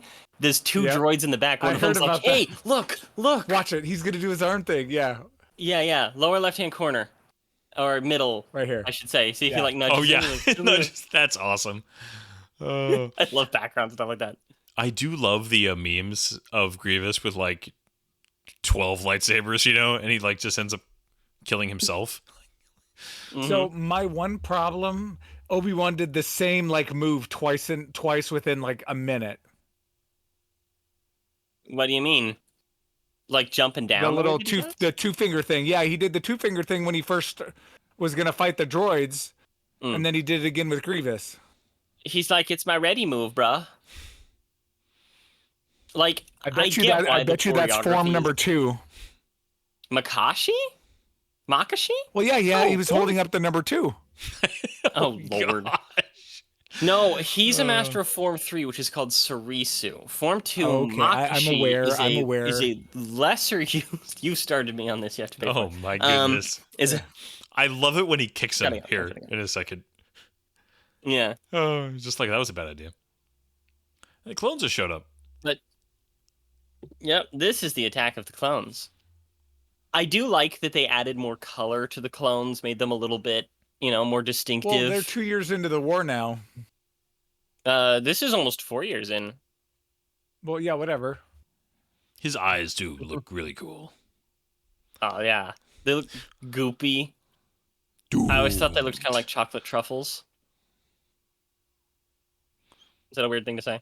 Chocolate truffles. Though this, when he crawls, it's like, The four-armed thing was like wasted. It was all spectacle, yeah, but it was really cool. Well, it was cool, but like that would be very difficult to. What kind of transportation is this? I always assumed it was something that could theoretically like go up walls. Yeah. Because in a city like this, in Utapau, with these big sinkholes, imagine if you could get something that could just like claw and skitter its way up the walls. Yeah. But I was gonna say, So I remember in the video, the MMORPG, the MMO Star Wars Galaxies, you could get one of those things, and it sounded just as annoying. Oh, same thing with The the whole Old time. Republic MMO. You could get one, and when you summon it, it goes. It's freaking Kenobi, Come on, man. Obi-Wan. is At that supposed least to it be landed Cody? next to Cody. Got to say that's supposed to be Yeah, Cody, that was right? Cody. All right. Cody is a character that they vastly expand upon in the Clone Wars and other media. He's like one of the main clones, and we still don't know his fate, which means he could come back.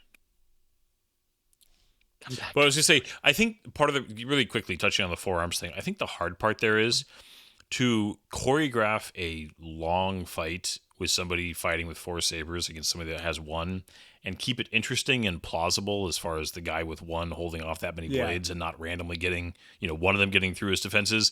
It would be really hard to choreograph that and make it So they did it the right way then. make it work. But just it's like intimidating, but ultimately kind of just Well, and useless. Grievous is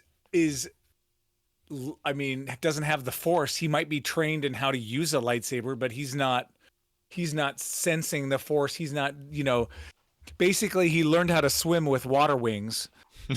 And Yeah. I mean, right? It's like, yeah, he's in the pool, but he's not doing much. Yeah. And so think Obi-Wan about just it, he's and not notice Obi-Wan has to full figure it robot. out. He takes a second. To figure it out and then goes, "Oh, if I step in here, I can knock an arm off here or there." Obi-Wan Yeah, did and it he's the right not a way. full droid. He still has a brain and stuff. So it's not like, sure, he might have increased processing power, but he's not droid efficiency. He can't control 4 arms at once easily. So, did you notice the Death Star on Palpatine's Oh yeah, he's just computer? he's checking it out, There's a scene, again, from the novel, where after Anakin leaves at this part, he actually extracts his lightsaber from one of those vases. He had it hidden in there. And it's solid. One of those vases that they're walking through right now. To the point of where it was he has to turn it on so that it melts in order for him to be able to get it out. Yeah. What do you think of this scene? It's it's acted very well. Yeah. And it has kind of a, I don't know, it comes across reasonable almost, if you're not really thinking about it.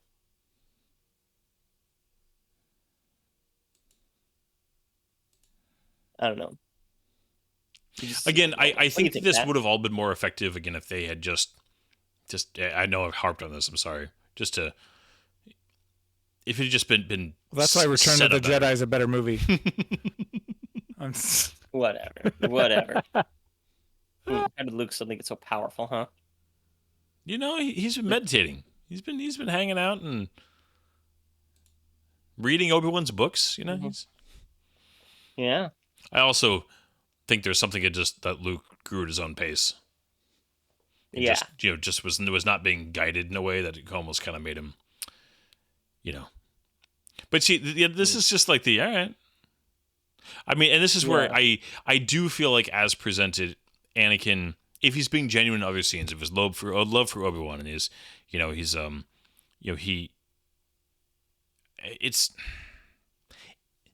it's a good scene. Oh Yeah. I love the I I really love the like- callback. Yeah. Mm.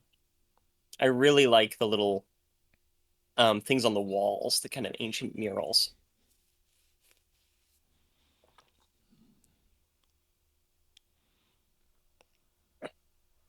So yeah, I do find it interesting, and I'm kind of glad that there's not a definitive answer as far as what was, and maybe the novelization tells you the answer to this, but there's a little bit of vagueness here as far as is Palpatine kind of gambling a little bit here? He's pretty sure, but there's also he's taking a chance on how this is going to go down, and he's got He's playing him like a fiddle, dude. He's got contingencies. I don't know. He knows. But I don't he remember knows. specifically if it goes into that, but I think that there was a supreme confidence with just that readiness to get rid of him if necessary.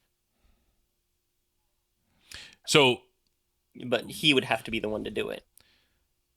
Because I mean, do you think there's? What do you think about the whole? Did Palpatine was he actually threatened by Mace? Yes, actually, he was. Mace Windu was one of the only people that could beat him because Mace Windu possessed a singularly rare force power. So was that not even Palpatine could counter. So was he counting on baby. Anakin? But what I'm saying is, was he counting on Anakin to save him? Essentially, he was counting on Anakin. Yes. Okay. This part, I just this is kind of ridiculous, but I also enjoy it. This is just right for Star Wars, in my opinion. Oh. Yeah. What is he saying? Having a metal hand smack you, yeah, Right? it's just this right here. Ow! That hurt. It's just That the hurt. right amount of humor in the middle of a fight. Yeah. Oh man. And I don't know. I like this whole scene. Oh, I think it's people super fun. people like to mock this. I love that Obi-Wan does this, and then his reaction after he does. Yeah. It's just like, he's just like disgusted with himself a little bit. Yeah. It was genuinely surprising when that happened. Those are the little surprises in a prequel that you can get away with, you know? Well, and I also feel like Well, there's a and tiny bit of it's- the Raiders of the Lost Ark, just like, all right, let's just get rid of this thing. Yeah. Let's just get this over with. Yeah. I love his delivery of one that line. Oh. Oh, it's very The subtitles there just saying sizzling was great. Good. This whole scene's a little weird to me. Yeah, this is where I Like- feel like this is just it's just go ahead. I already talked about this. Your turn. No, yeah, I think that Mace Windu handled this very stupidly. Yeah, this was one of the areas where like the Care of Any Garbage remarks on this are like dead on. I think where he's just like, all right, just take the guys I happen to have with me and just just right over there and see what Yeah, happens. don't take double or Send a little triple. Wonder Boy. What they should have done is they should have brought the kid with the broom from Last Jedi. He would His have. parents weren't even alive at this point. Hey, shut up.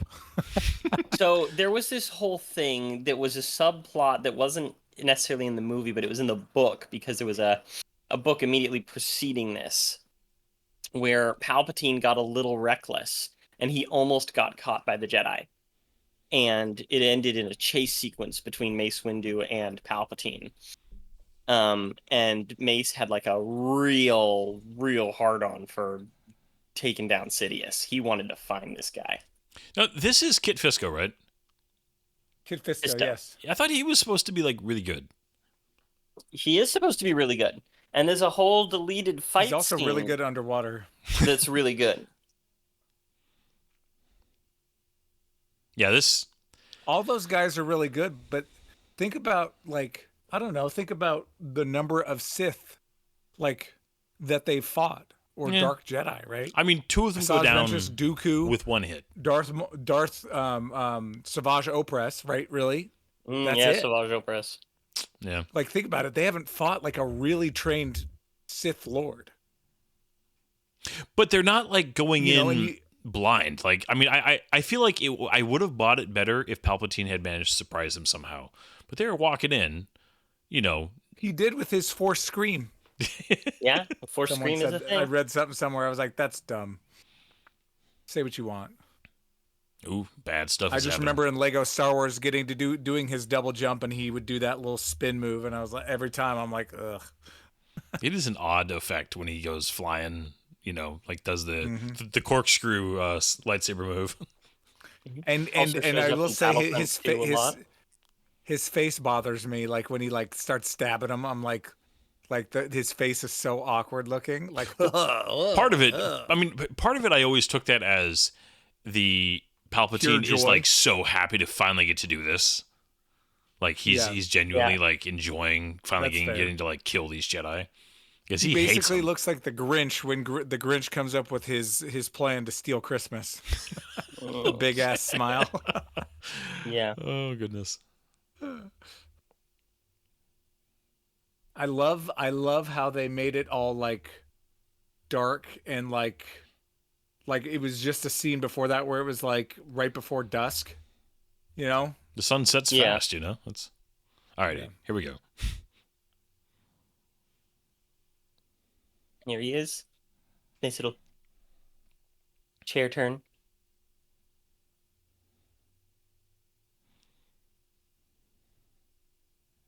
Yeah.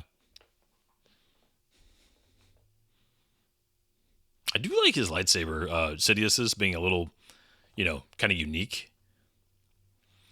It's got kind of the weird, like, Yeah. bulbous end to it. He just, Definitely has a cool look. oh yeah, and it's very like Um, it's like the fact it's like almost like gold. Yeah, like right there. It was Yeah. just like, wait, It's what supposed to be was he looking at? Electrum plated. What was that? She's so happy.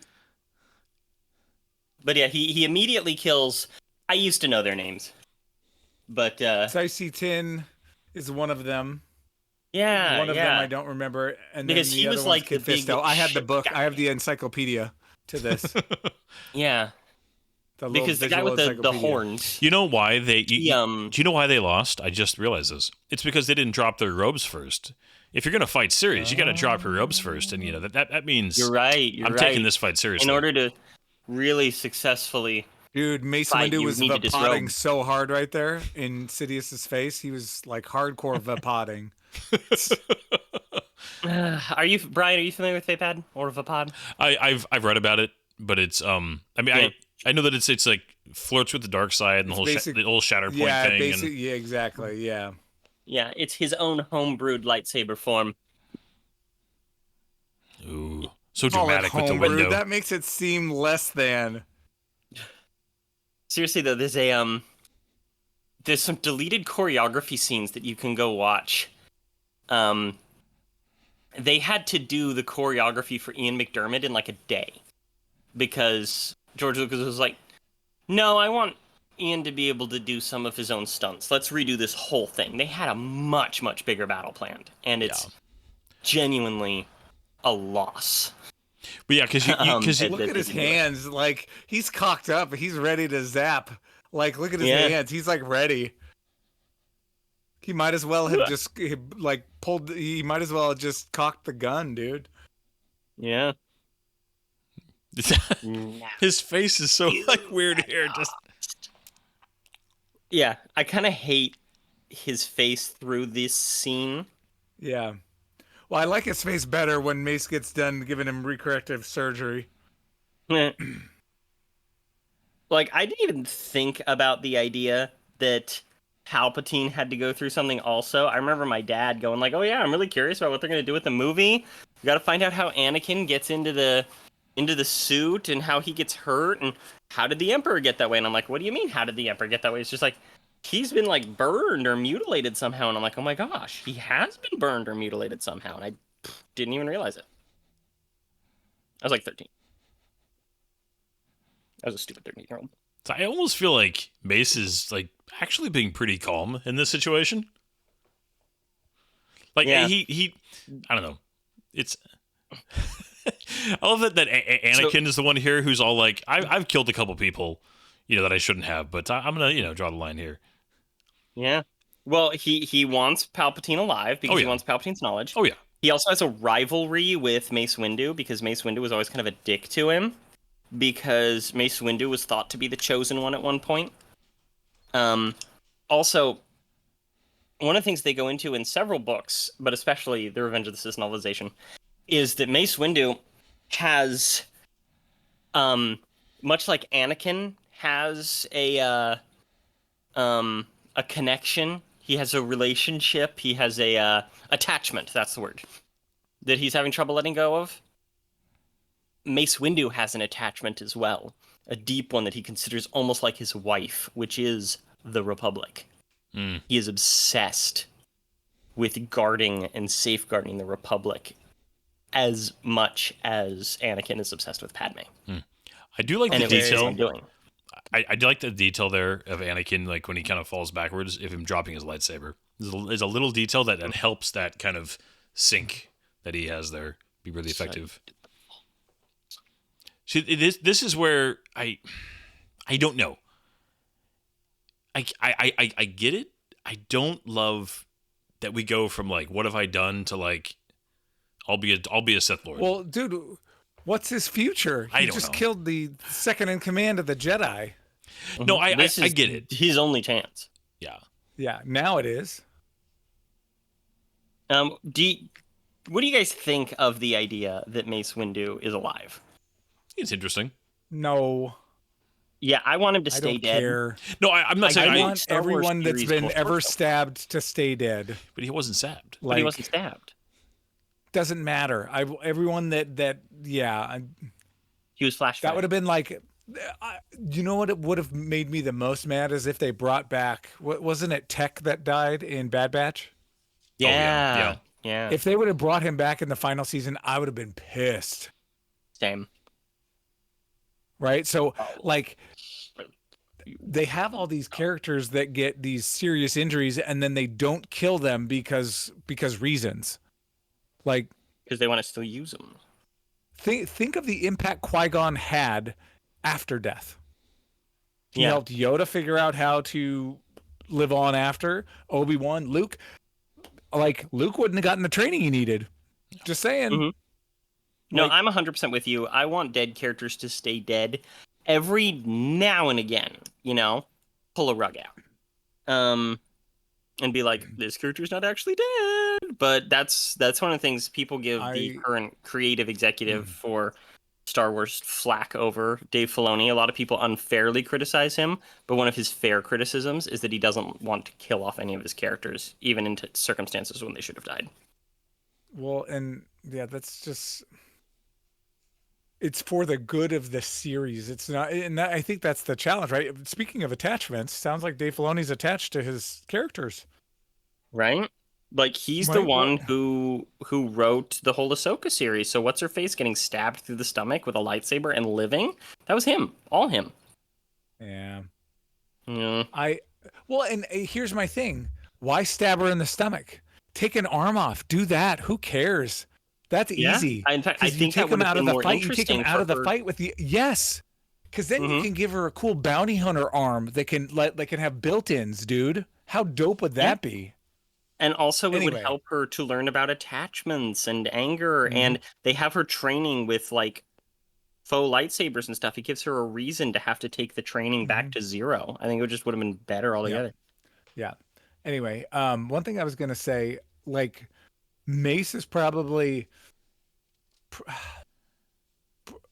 probably top 3 favorite characters. Like, I wish I got more time with him. Mm-hmm. Like, I read the Shatterpoint book, which was awesome. Yeah. But I would be up for seeing like a not a young Mace, but like a Jedi Knight level Mace series. I would have Tales liked of the that Jedi better a than little bit. Acolyte. Yeah, I would have liked that better than Acolyte. Make a series about young Mace. Pick some aspiring young, black actor, bring him in, and let it do a cool thing. Everyone loves Mace Windu. I would have liked to see how sausage is made in the Star Wars universe more than I would have liked the Acolyte. That's fair. Well, dude, But, Dexter could teach us. Oh, hell yeah, Dexter.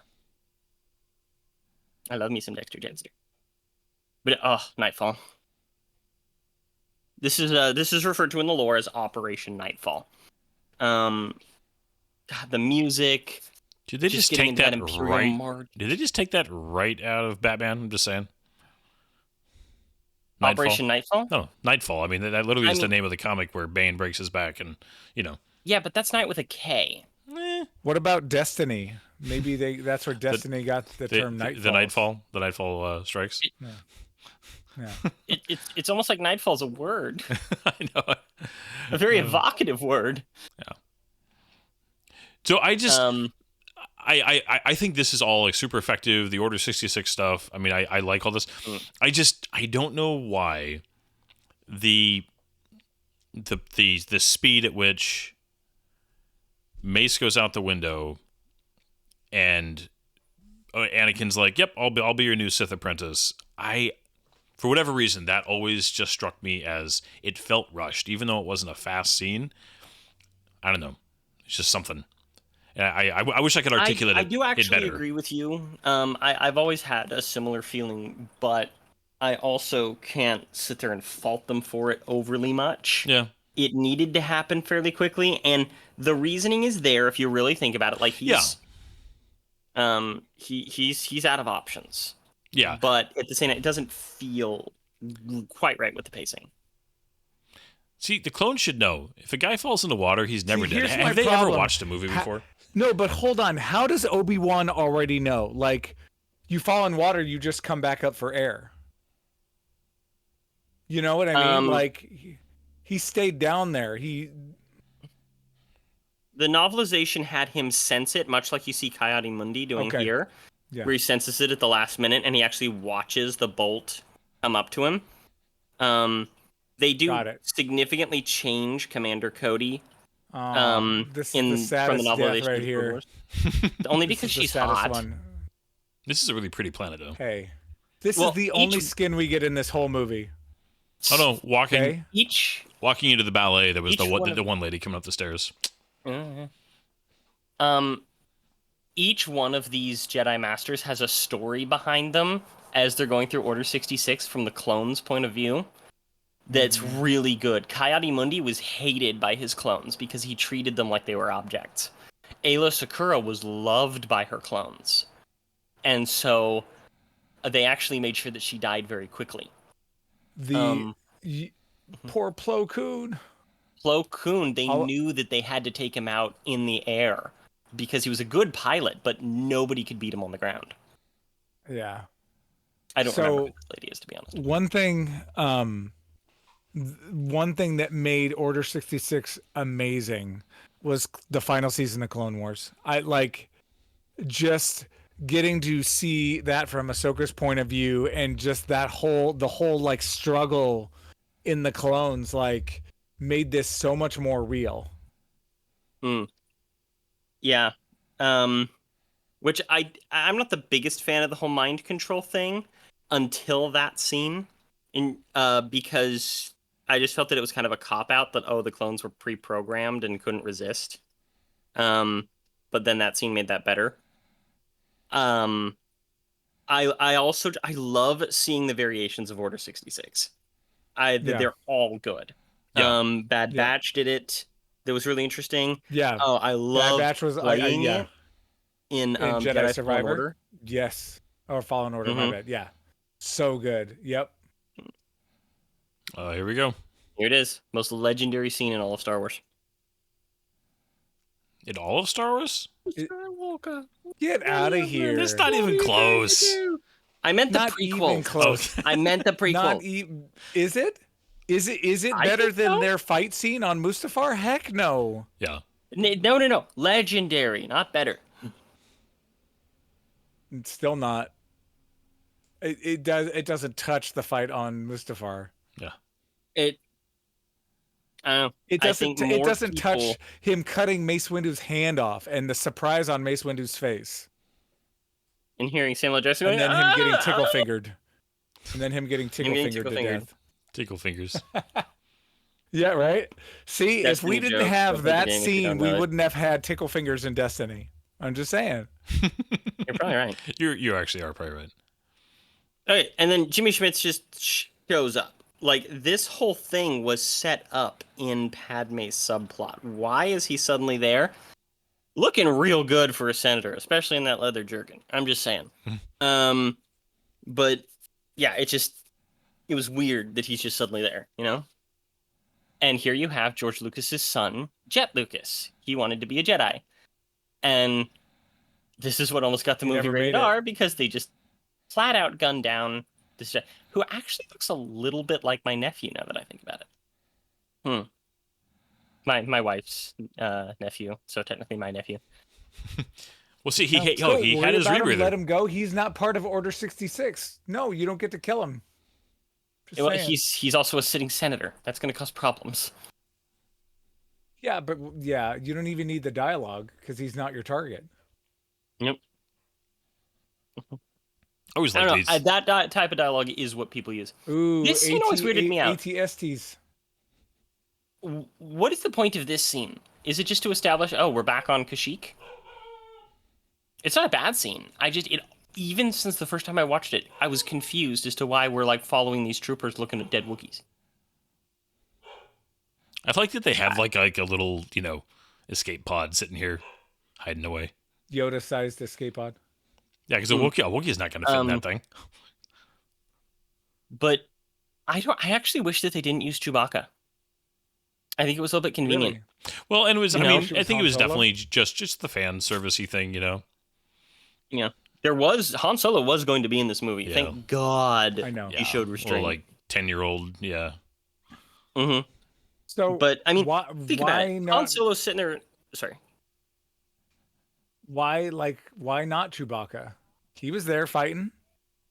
I know, but just think about like, Han Solo's on the Falcon, and he's just like, I've been to one end of the galaxy to the other. I haven't seen anything that would make me think of any all-powerful force. And then Chewbacca, translation, I saw this little green dude flipping around, killing people like it wasn't shit, Like, Chewbacca is but proof, But Chewbacca's not exactly Mr. Talkative either. He is like if he was a human, he would be the strong silent type, and you know it. Like he would be the guy that would say, he would answer if you asked him a question, and he might say, that's a bad idea, but he wouldn't sit there and go into his life story. This really looks like a Sky Captain, the World of Tomorrow ship, by the way.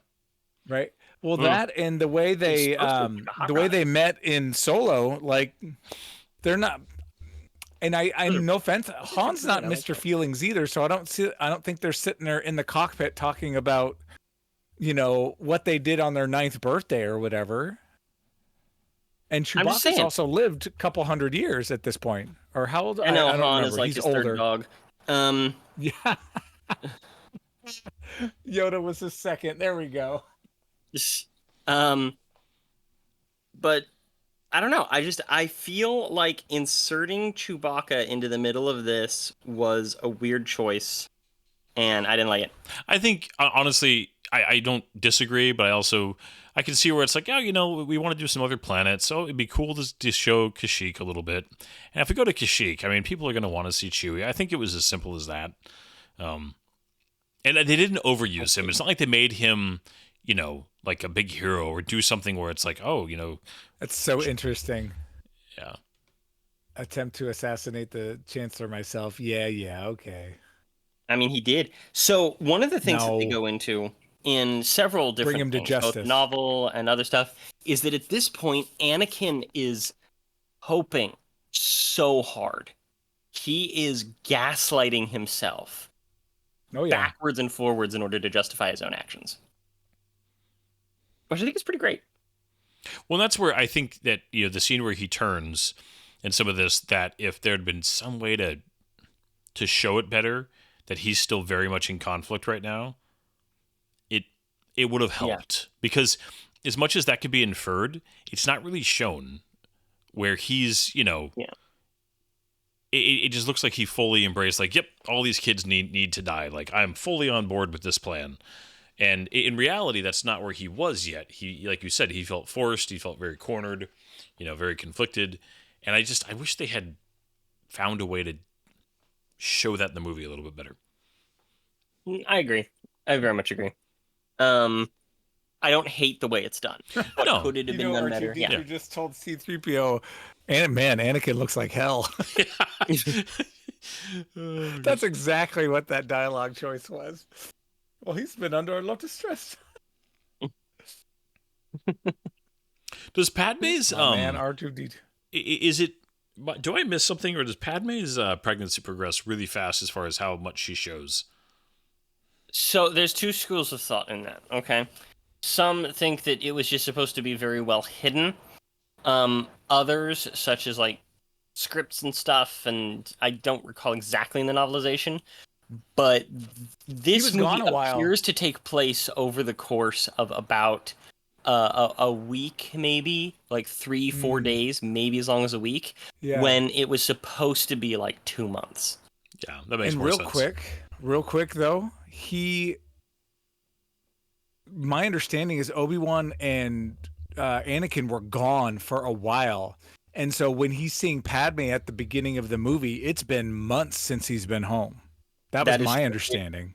Yeah, it was something like 6 months. So she could be 6-7 months along already, right? And again, she gives birth because of stress, not because the babies were really due. Yeah.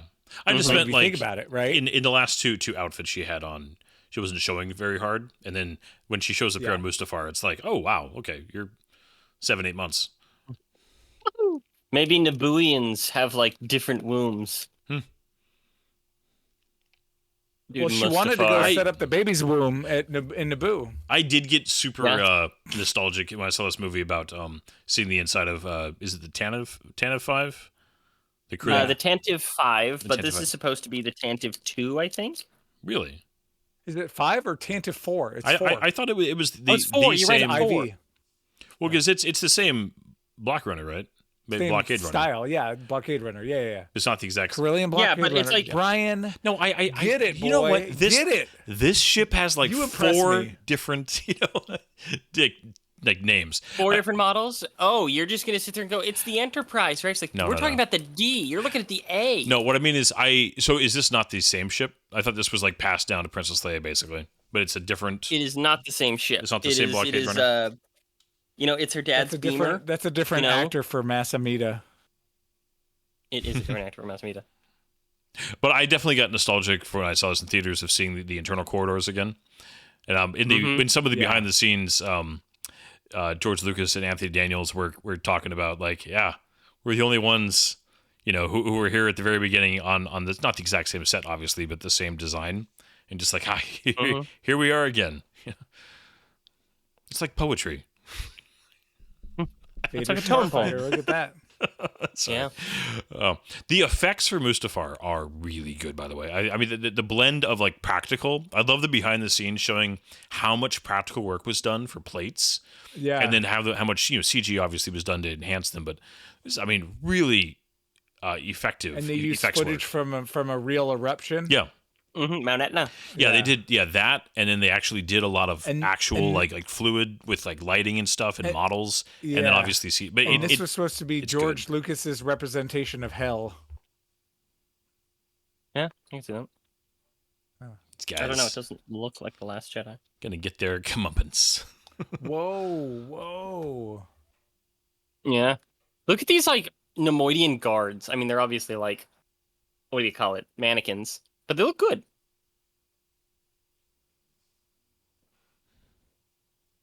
Oh, It's like, can you be more sus? you're trapped in here with me. And then Obi-Wan. Yoda just. I So do one like of the that. big I like critiques that. I love is how they're like, so in Ahsoka, she and Rex or Cody, whoever it is, basically stun all the clones, and Obi-Wan and Yoda just tear through them Yeah, all. They're like we don't care about the clones. Wait They're a all minute, gonna I die. thought the Jedi had the moral high ground.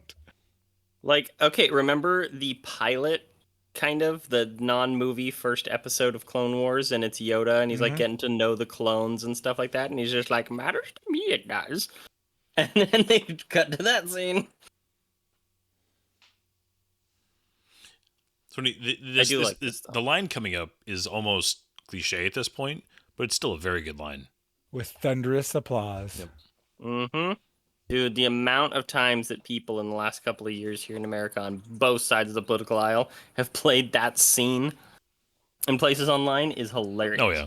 Well, it's Ooh, this. This is Well, and obviously, Go I ahead. mean, George Lucas has never made it, especially in the last couple of years, never made it a secret his political leanings. But yeah, the ability for both sides to see, the worst and just like, see the exact same thing and put it on the other side. It's definitely a human talent to do that.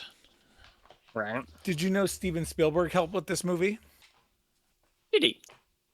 He helped because George Lucas was getting spread too thin, so he actually brought him in to help with the fight scene.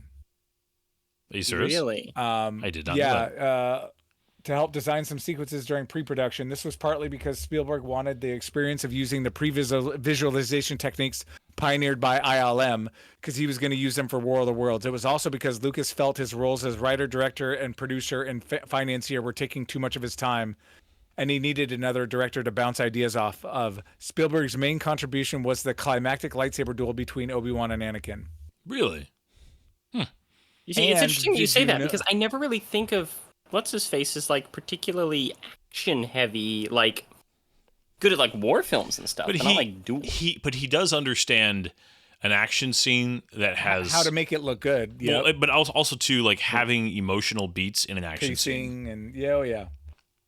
True. And this is Natalie Portman's favorite prequel movie. Didn't she forget she was in Star Wars? I'm kidding. And then also I looked, and apparently every clone trooper in the film is CGI. Not a single real clone costume or helmet was featured in the movie. Nope. This movie, before Avatar, this movie had the most visual effects in a single film. Totally believe that. Yeah. Well, I mean, how many frames don't have like some CG somewhere? I think just about every single scene in the movie. Yeah. Not necessarily every single frame. There's one or two that don't, but every single scene in the movie has CG somewhere in it. Yep. I always hated that one scene when he kills Viceroy Gunray there, where he just kind of like weirdly jumps, just like whoop. It is such a strange effect. So this scene carries a little bit more weight to me now after reading some of the novels. Not necessarily the Revenge of the Sith novel, but actually the later ones, because R2-D2 gets a hold of all this footage. And there's the Jedi Master, who is the stunt coordinator and fight scene coordinator for the whole film series. As a brief little thing, he's even a boss in one of the video games. Dang it, what's his name? Sindralig. Sindralig, yeah, but I know. Like with the actual stunt coordinator's name? Yeah, I keep forgetting it. Which is Sindralig backwards. So, figure that one out. Nick Gillard, that's right. Yep, Nick Gillard. But all of these scenes, the holo recordings and whatnot, R2-D2 gets a hold of them. But realizing that he might have his mind wiped like C-3PO, he locks them in a backup hard drive deep within himself, so that not even he remembers. He gives himself almost his own mind wipe, but he has all of the footage. He needs to go see Babu Frick, and Babu Frick will unlock him. No, that's actually essentially what happened. You have Luke, you have his niece and nephew, his own son. And they find out that R2-D2 has and for the record, everybody, this is in the EU. This is not canon. No, it's not canon anymore. So but it was a really good scene because you have Luke, who had already forgiven his father for everything. Yeah. And was like, who then sees him killing younglings, and he also sees the scene of him choking Padme. And because they don't have all of the other information, Luke lives out the rest of his life thinking that Anakin killed Padme on Mustafar while pregnant with him. It never gets cleared up. Huh. Yeah, it's fascinating.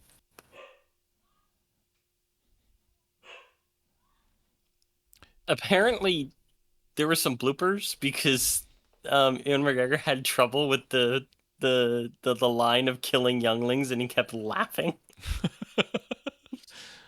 Oh, I mean, sir, control yourself. What do you think this scene is played well though? It's not acted super well, but yeah, I feel like they both seem a little bit, I don't know, tired. Yeah, I mean, to be fair, I'm sure everyone is tired right now. Yeah. But I feel like and Natalie Portman is undisputedly a good actress in my mind. I like this. But she's just a little bit flat. This exchange. But both of them in this scene, pretty much once she sits down, I like it a lot more. Especially his line and his delivery of "he has become a very great threat." Yeah. I don't know. I like it. Because I like the weight of like he has to, that he basically has to tell her like, I have to go kill him, and I'm gonna tell you ahead of time out of respect for you. Yeah. Later media, canon and non, heavily played on the idea that Obi-Wan knew most of the time. He didn't necessarily understand the extent of their relationship, but he knew that Padme and Anakin were together. Yeah.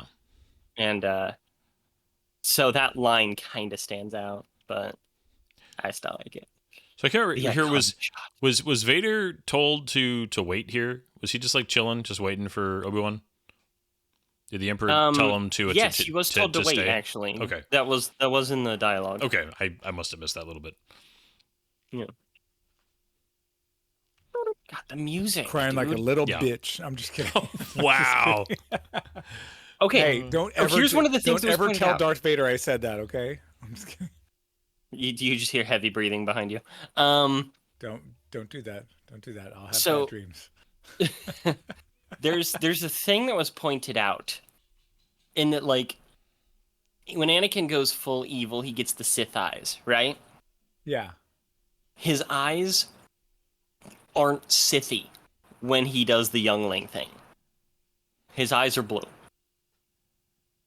And so it's just like, oopsies. Like, did he think that... I think that one of the later comics or something has some flashback where he thought that he was kind of like sparing them the horrors by killing them or something like that. This ship is pretty cool in that if you flipped it around backwards, it would still look like it would fly that way. I actually really never like the thought about design of that ship. Yeah, I just noticed it while you were talking. Sorry, Zach. Yeah, that is interesting about the younglings, though. Because, yeah. Oh, look at the back of Palpatine's chair. It reminds me of Ahsoka. Oh, you're not going to What? see it again. Dang it. The way Yeah, you his will. chair is, it's got like two little like triangles on it. Two little like peaks at the back. Dang it. Hmm. Anakin, you just get to hang out with some dead bodies. Dang it. We're never going to see that chair again. Yeah, we will, because he gets pushed over Yep, it. yep. You get to see his You get to see his pants his underneath. slacks. Okay. Yeah. All right, we'll look for it. We get to see his breeches. His breeches. Yeah. Some of these scenes were just like, oh, let's just zoom in on the landing gear.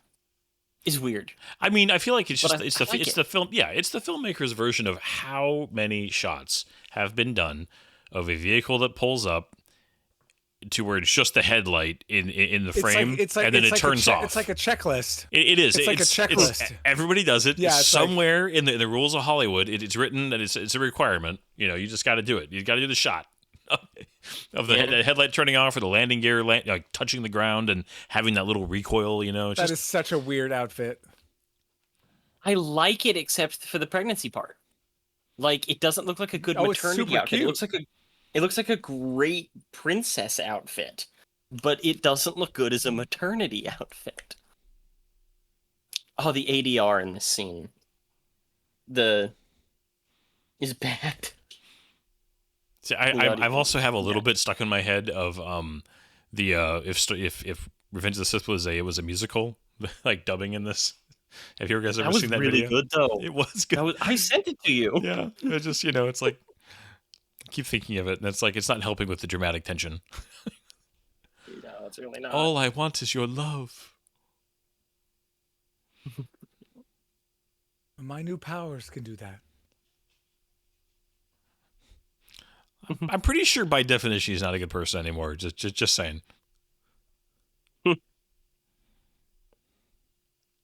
Don't put that on her, you dick. Yeah, I'm doing it for you. She's like, oh, hey, man, I killed some kids for you. I hope you know that. Yeah. Oh goodness. I love they see I do appreciate that he's saying that somehow he thinks like I basically I ended the war. Yeah. Yeah. From a certain point of view, he's like, we're set, and she's like, ugh. Yeah, she got the ick. Yeah. There is concept Look at art that of her face. pulling a knife and trying to kill him in this scene. Nah.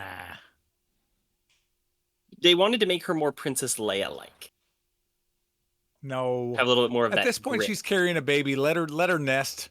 Let her be emotional. It's fine. Right? You're breaking But me. Oh, the line. Oh, It's See my heart. oh.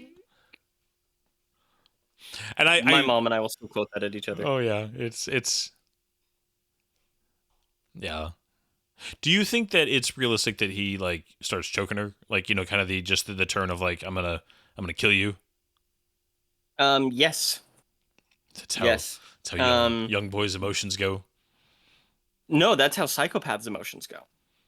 People with like borderline personality disorder, certain. Do you think Anakin's types a of, like, sociopath? Oh yeah, Like, I saw psychopathic something. personality disorder? I saw some behind the scenes stuff where they talked about that, about that a couple of French psychiatrists diagnosed the character with some disorders. Yeah. I mean, my own wife, she's a therapist. She did a whole bunch of things where they would analyze fictional characters, and she was just like, "Oh yeah, he's borderline for sure." But when you have people who are going through like psychotic take the episodes robes and off. You know what that means. Mhm. Let's go. See, I feel like Obi-Wan's calmer delivery is a little more effective. I mean, I know Hayden's doing, he's going for that, he's just ball of emotion right now, but I like that Anakin, I like that Obi-Wan is calm here, that he just, because I think that his calmness and keeping himself under control is the only reason he survives this fight. Very much so, because here's the thing about the way that the fight is described. And these are notes that came directly from George Lucas and how he was envisioning this whole thing going down. In that, Obi-Wan surrenders himself entirely to the Force, and is like, he has the Jedi serenity. Sorry, I gotta interrupt you here. This line. Mm. I hate this. It's Nobody likes that. It's so bad. It's just one of those, like, did you take a second pass to say something that's such an obvious contradiction? So, but then the next line add the word really such. redeems it. I will do what I must. That is a great one. Yeah. All they needed to do was add the word such. Only a Sith deals in such absolutes. Yeah. It changes the context just a little bit. Yeah. It gives some weight to it. But no. Oh, yeah. Nope. Oh, the music. Oh, this is like low key. I actually don't crucify for this. I actually think that. See the chair. Look at the chair. Look at the chair. Look at the chair. Come on. You see? Okay, That looks like a I see Ahsoka it. symbol. A little bit. Are Anyway, you saying that sorry. he had the hots for Ahsoka? Okay. Gross. Yes. Gross. Just the disdain. The disrespect. Thank you, Master Yoda. Experience the power of the dark side. Like, such channeling. I love that he doesn't of even everything stand we got. up. I love that he does it sitting in his chair. That's my favorite part. That's so like, that's basically like shaking someone's hand sitting down while they're standing up. Oh, yeah. It's the disrespect. Like, So that's what I'm gonna say. I actually think Battle of Heroes is better than Duel of Fates. Really? Yeah, not by Like some music-wise? Yeah. I prefer it. I think that it has, and again, Duel of Fates is amazing. I'm not trying to say by some massive margin, but I genuinely find it more. It stirs more emotion in me, if that makes sense. okay. It's a long time for this. Obi-Wan's, I mean, not Obi-Wan. Yoda's just like, all right, I gotta catch my breath. This is gonna be a big fight. We gotta give myself a second here. Take a quick nap. You little froggy power nap. All right. I just need to stretch here. Give me a second. Yeah, Yoda should have fully like reached back and like pulled up one of his legs and like little warm up stretch. Or done like the Bruce Lee knuckle crack, like. He's just like full on, just like Emperor's slacks. underwear. He's just like regular pants. Dude, I saw a label. They said Dickies.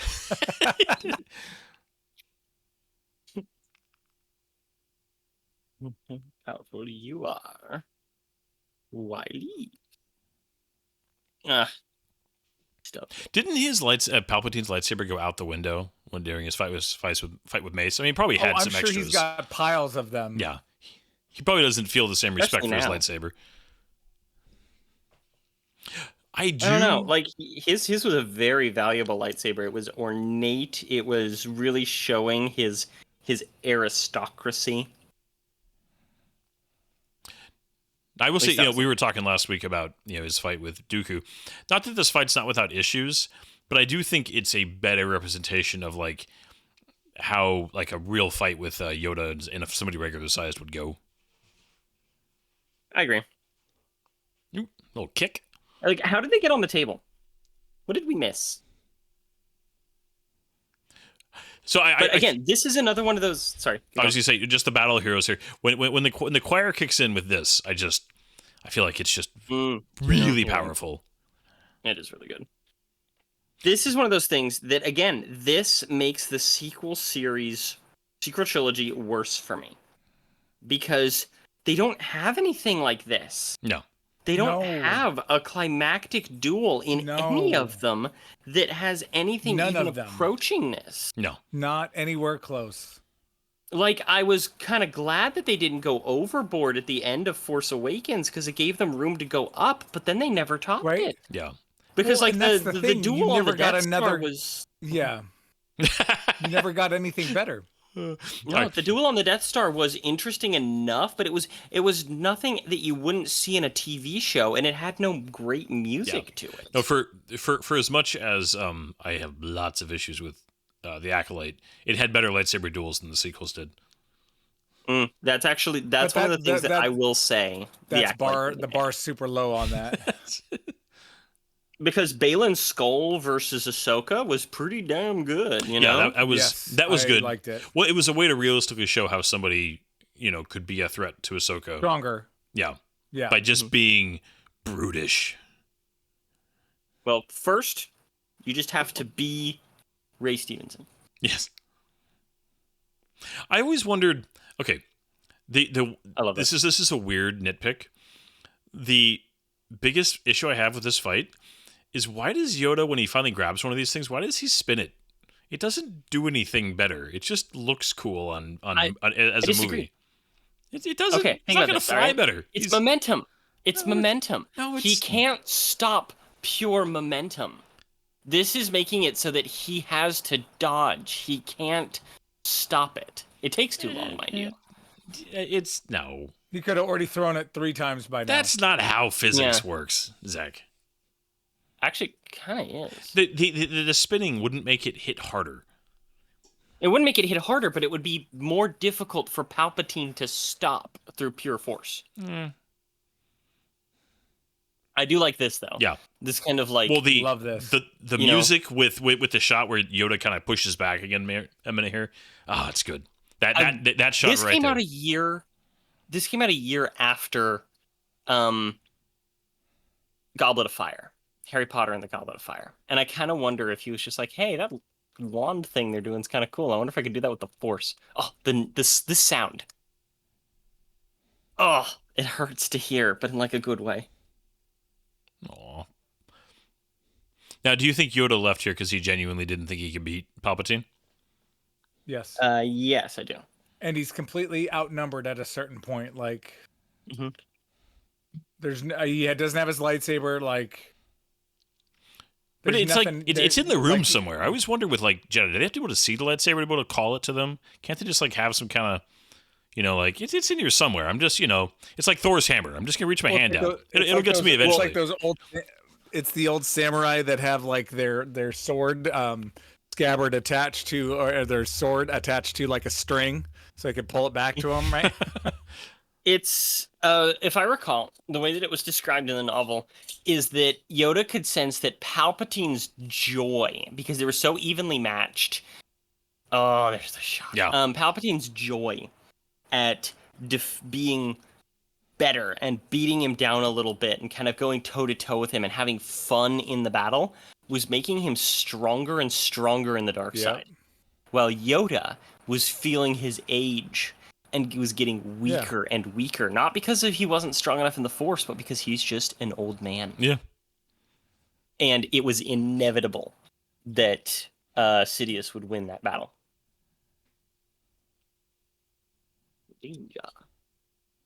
That's true. Yeah. You're about to get half the man you thought you were. Oh. I'm half the man I used to be. So supposedly one of the things about Darth Vader and why he was like weaker than Palpatine ended up wanting is because he had less midichlorians because he lost them when he got his limbs cut off. I mean, he's got. If you say midichlorians one more time, I'm gonna cup check you the next time I see you. Plenamorians. Oh goodness. I actually don't hate the idea of midichlorians. I just don't like the way that they're described. Yeah. I always thought this is the one part of the fight here when they're kind of hanging that I almost I almost found like funny in a weird way. Like when they get on cables, they're Yeah. kind of swinging around at each other. I actually don't like that scene. Just straight up, I don't like it. I wish that it wasn't in there. I like them climbing up towards each other and having them swinging's fine, but to be like, we're going to fight while swinging is a step too far for me. Yeah. Oh no, I'm that's what I mean. Like to me, it was almost kind of like funny because it just, yeah. Ridiculous. Yeah, I like it when they get they get close in when they're on the little table, the little floating table, and then when Anakin's on like the little bucket droid. But man, that choir hit. Oh yeah, that choir hit to me is like just what elevates this one a little bit. I can see it. Yeah, again, like no shade to Duel of Fates, it's amazing. Yeah, but man, it's just it always. I guess too the emotion of this fight. It's very effective. I mean, I think that you can nitpick the fight itself, the choreography, the length a little bit. Like there's some nitpicks here, but the emotional weight of this battle, I don't think anybody can honestly nitpick. Well, okay, so better true. emotional weight to a lightsaber duel then. All right. This or Return of the Jedi? Return of the Jedi. Yeah. What'd you say? Return of the Jedi. But I'm also I agree. Yeah. No, I mean I think they're this is very close, but the Luke and Vader stuff is not what I criticize about Return of the Jedi. But like, so the scene here where he just kind of stands and like the way the camera pans as they're floating, it's a good shot. That to me is that's a good shot. Yeah. At this point, they were supposed to be just so exhausted because Anakin didn't know how to use the dark side. He was just kind of high on it. He was taking in as much of it as he could, and it was like he was burning out on it. I love this. Oh, I love this though. Yeah. I also love the on their robes, like the little burn spots from lava and just all the little detail that just they're sweating. It's good. All the little details of this are good. Very much so. Workers are like, oh crap, what's going on? Like, let's get some popcorn. They just have to pull it out and it just pops immediately. So one thing and this is not I'm not speaking highly of the Obi-Wan series at all, but the battle in the Obi-Wan series, the emotion and the dialogue in it are actually pretty darn good. They are. Oh, and how they did the voice changing and the color change and the eyes, and like it was just all very well done. Now, do you ascribe to the idea here that Obi-Wan's not actually speaking, like, this isn't the true statement, he's trying to goad him into doing this on purpose? Because we've seen, Obi-Wan did this with Darth Maul, but I feel like Obi-Wan, like, knew this was a tactic that might work. The thing is, I think that Obi-Wan could have been set up a little bit better. One, I think that the thing that Anakin was standing on should have been, like, failing and, like, about to sink, so he had no choice but to jump off. And I think they should have just made it a little narrower, so it was his only way up. Yeah. Maybe it gets like stuck on a rock. Well, so I think the only way that he could have gotten up was to jump exactly where Obi-Wan was, and Obi-Wan got there first. Yeah. This just always got me. Oh, I mean, Ewan McGregor just nails the delivery of these lines. Just knock this out of the park. I know. And guess what? And same thing in the Obi-Wan series, that final battle, like he knocks it out of the park again. Yeah. No, he is. Yeah, so good. And this is just also him. Oh yeah. Ugh. Yeah, but as you say, I remember gasping when I saw this moment with the I can't believe like method actor, like he really got burned by lava and cut his arms off for the part. Like, good on him. Oh goodness, man. But I do. It does seem to make sense that like Obi-Wan's, because if Anakin had just stepped off and kind of fought up the hill, I mean, but to goad him into jumping, I feel like that's a legitimate idea, even though it's not, you can't prove it. Obi-Wan is much more tactical in nature, like, because he's not Mr. Force, Mr. Lightsaber. He's a thinking man. He's wise, like what he does with Darth Maul to beat Darth Maul. Yeah, he is. He's older. Yeah. Like, he's like, let me bust out Qui-Gon's old move and watch Darth Maul be excited about it, and he pulls him into a false sense and then takes him out. Yeah. So another thing that I think that they should have left in here that was in the novel is that Obi-Wan stays there until Anakin stops moving. Yeah, he doesn't just walk away. He doesn't just walk away. He stays there. He sees him kind of go limp, and he thinks it's over, he's dead, and he leaves. And it would have been a split-second scene. And it would have really sold this idea that Obi-Wan thinks he's dead. Obi-Wan thinks that he's won. Yeah. Well, he does think he's won. I don't think you have to sell it because, like, he doesn't know Palpatine's on his way. He doesn't know he's, Anakin's about to get pool swept up by, the Emperor. Right? But it feels irresponsible for this wise Jedi Master to leave his foe alive. But I also guess like- what I can also totally believe that Obi-Wan is just so His overwrought exhaustion. with emotion here. Yeah. That he's just like he just can't bear to look at Anakin. Yeah. This though, I love this. This makes you feel this guy is unbeatable. This agony. guy is tough. Yeah. First appearance of a Lambda style shuttle. Yep. Always like the Very general different from design. the classic. Yeah, but still, just So- the twin engines and the wings, I like it. And the articulating wings. Yeah. Sexy. Here's the part that right here, starting right here, something changes.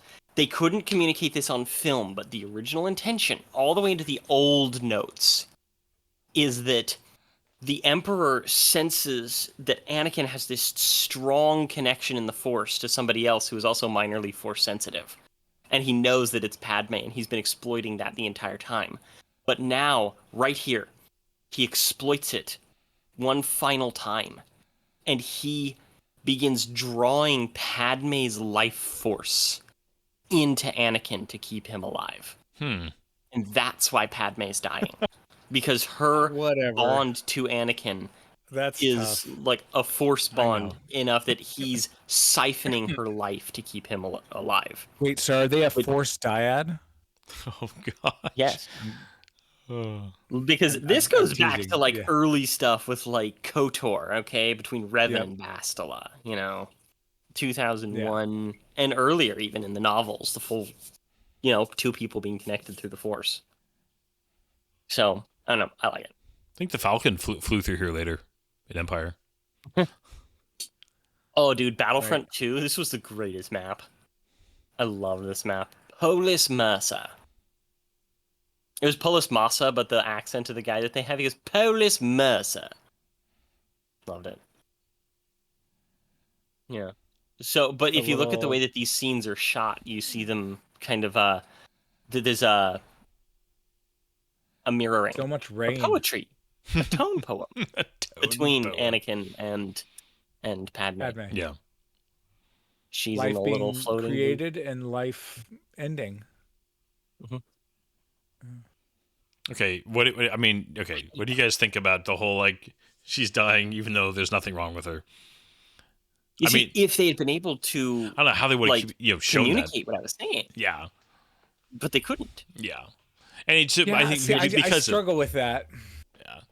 I don't like it. Although if we're to believe that Palpatine or Plagueis manipulated the Force to create Anakin, or Anakin was created because they were messing with the Force, like the Force is this all-powerful energy field. It could do what it wants, right? Like at a certain point, if they were doing that, then it's definitely believable that they could have done this. They could have used her life force to sustain him. You see, I actually really like it. I know that from your guys' reactions, you're a little bit less enthusiastic. No, I know. I've heard it. I don't. It's tough. But it's less tough than she lost the will to live. But yet she pumped out Exactly. 2 kids real quick and then died. Like, have it so that something happened. Like, she broke her spine or something, Make it so that Anakin did something real nasty and she's not recovering from it. Like, commit, Lucas. Ooba.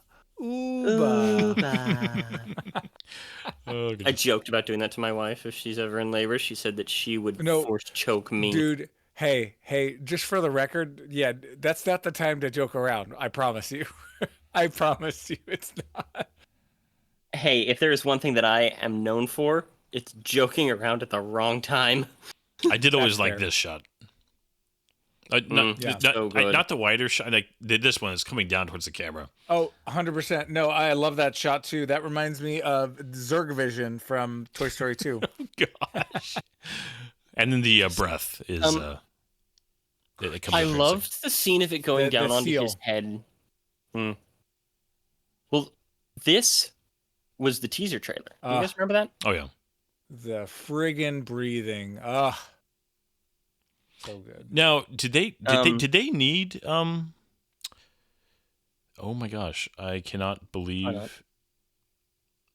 What's his name? See, Luke? No, I just don't No. understand this. No. Sorry, go ahead. Oh my gosh, who's Larry King. You're gonna kill me, Zach, because I can't. Yoda. He passed away a few years Jimmy ago. Smith. No. He's the voice of Darth Frank Vader. Oz. Oh, James Earl Jones. James Earl Jones. Jones? Sorry, I totally. A few years ago. That was less than 6 months ago. Okay. Sorry. Yeah. Did he do any actual recording work on this? Yes. Okay, Yes. they did bring him back for this. Yes. Yeah. Oh, yeah. Because I mean, he basically they only just recently as this. stopped bringing him back. Well, I know, because but I'm just being. they basically set up his voice to be basically synthesized going forward. Yeah, no. I just couldn't remember. I couldn't remember. But like, because this- obviously he doesn't do the breeding. Okay. this feels Yeah, like that's a little, like almost like a combination of the both of them. Because it doesn't sound exactly right. Like they made it No, younger. no, or that's a what little I different. mean. Yeah. I mean, it had been Well, 15 years since the last well, time he voiced. and again, this is out of control. Anakin, Darth Vader. Yeah, he yells one time in the original trilogy. One time, that's it. Right, Yeah. and so like this is him going bananas. Mm-hmm. Oh, dude, the description of this scene in the book is incredible. Like, I hate this though. Well, he just had to Yeah. yell. He didn't have to say no. If he had just yelled, it would have been way better. Yeah, If it had just I been like do a love that shot guttural of Ian groan. McDermott, Yeah. like the Emperor, just like, This is the Tantive 8, just so you know. I'm just Oh my gosh. what the? He just upgraded. also known But as look- the look at blockade Obi-Wan. skipper. Krilling. So What? yeah, Krilling Corvette, Blockade Runner. What are some of the other? Mhm. I feel like I'm missing one other. Tantive. Enter Alderanian. Well, the Krilling Corvette or Krilling something like that. Corvette, the diplomatic. It's Karelian? It's a Krillian. What do you? It's a Krillian You know what'd be ship. great is if Obi-Wan says, "And I'll come rescue her when she's 10." Yeah. Oh gosh. I didn't hate that plot line, to be honest. I actually really do defend the plot of the Kenobi show. It was the directing that really let it down. So I'm so sick and tired of, okay, you do these 2 episodes, you do this one. Okay, you do this, you do. Can we get the same damn person for everything? Well, and it let was them for Kenobi. Finish a complete thought. That was the problem with Kenobi, Yeah. is that they had the same person directing every single episode. So you want to do Did that? they? You just And- but you want to have a good person. You just want the right person. Yeah, that's fair. Yeah. Because, like, It sucks because Book of Boba the Fett- fight, the 6th episode is amazing. mhm. It's such a good episode. Like the fight, like the only reason I like Obi-Wan is that damn fight. Like the Vader and Obi-Wan stuff in it. That's it. That's the only redeeming part. And little Leia's pretty cute. I mean, Yeah. And the cute little droid. Okay, you guys need to look up. There's a guy who is editing the Kenobi show into a movie. Yeah, And he's he's already redoing some finished. visual It's effects? the Patterson cut, right? Oh, has it already come Wait, out? oh, Because yeah. he did an original, but now he's doing a souped-up version Oh, okay. Maybe with new visual effects and refilming a couple of scenes using digital extras. okay, because he's working on the Ahsoka same thing. And Book of Boba Fett, which Book of Boba Fett's another one of those things where it wouldn't be remembered as badly as it is today if they had stuck the landing of the final episode. How come she but they still didn't. got such a pregnancy bump? I'll never forgive them. Well, they did that on purpose. They actually faked it. Oh, So that way the Emperor would think that she died without giving birth. that makes sense.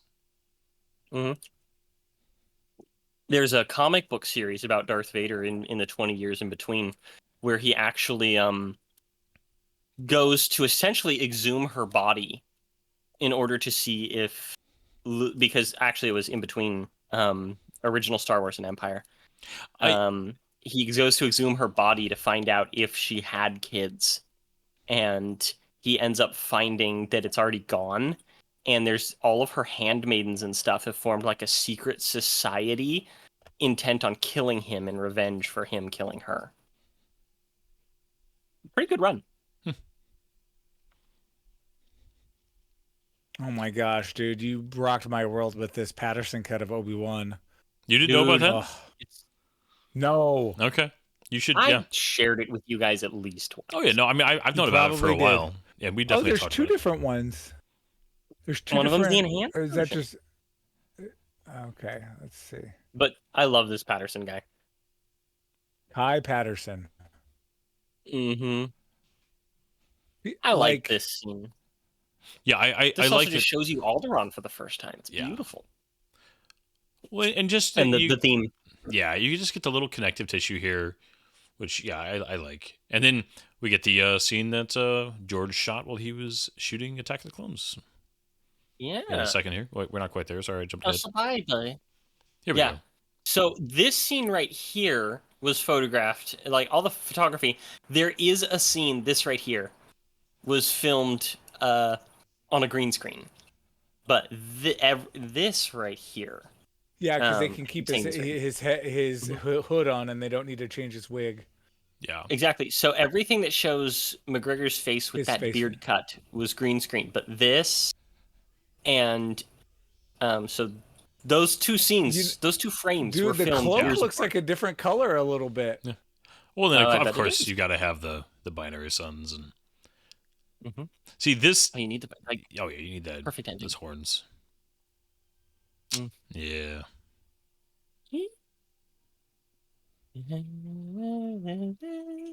I wish I was good at video editing. Right? It's a skill for sure. Well, because I want to edit A New Hope and put in the scenes 38 reimagined. Scene 38 reimagined. Do you know about scene 38 reimagined, Ryan? Okay. That's like the VFX cut of like where they did where they had Obi-Wan and Vader fight Darth Vader a little bit better. So but then also when Obi-Wan remembers, they flash back to a bunch of scenes from episode 1, 2, and 3. That and they play some nice music, and it's just it's top notch. And so anytime my wife and I watch it, we will pause it and go to YouTube during those two parts. And dude, I'm so bad want to have them all and cut it all together. Well, the video is called Obi-Wan Kenobi as PTSD. Yeah. So I'm so good. You know, we've talked about this a few times already. I do like the that sequence. I thought it was well done and interesting. I am so fully ingrained in the original theatrical cut is the only one I ever want to watch of that film that it's hard for me to like actually want that, but I get you, buddy. Yeah, you see, we are on such opposite spectrums. I was raised with the enhanced editions. Special editions. So we have Brian the purist. We have Pat, the let's enhance this, and I'm just like, I love it. Yeah. Show me all of it. Let's do it.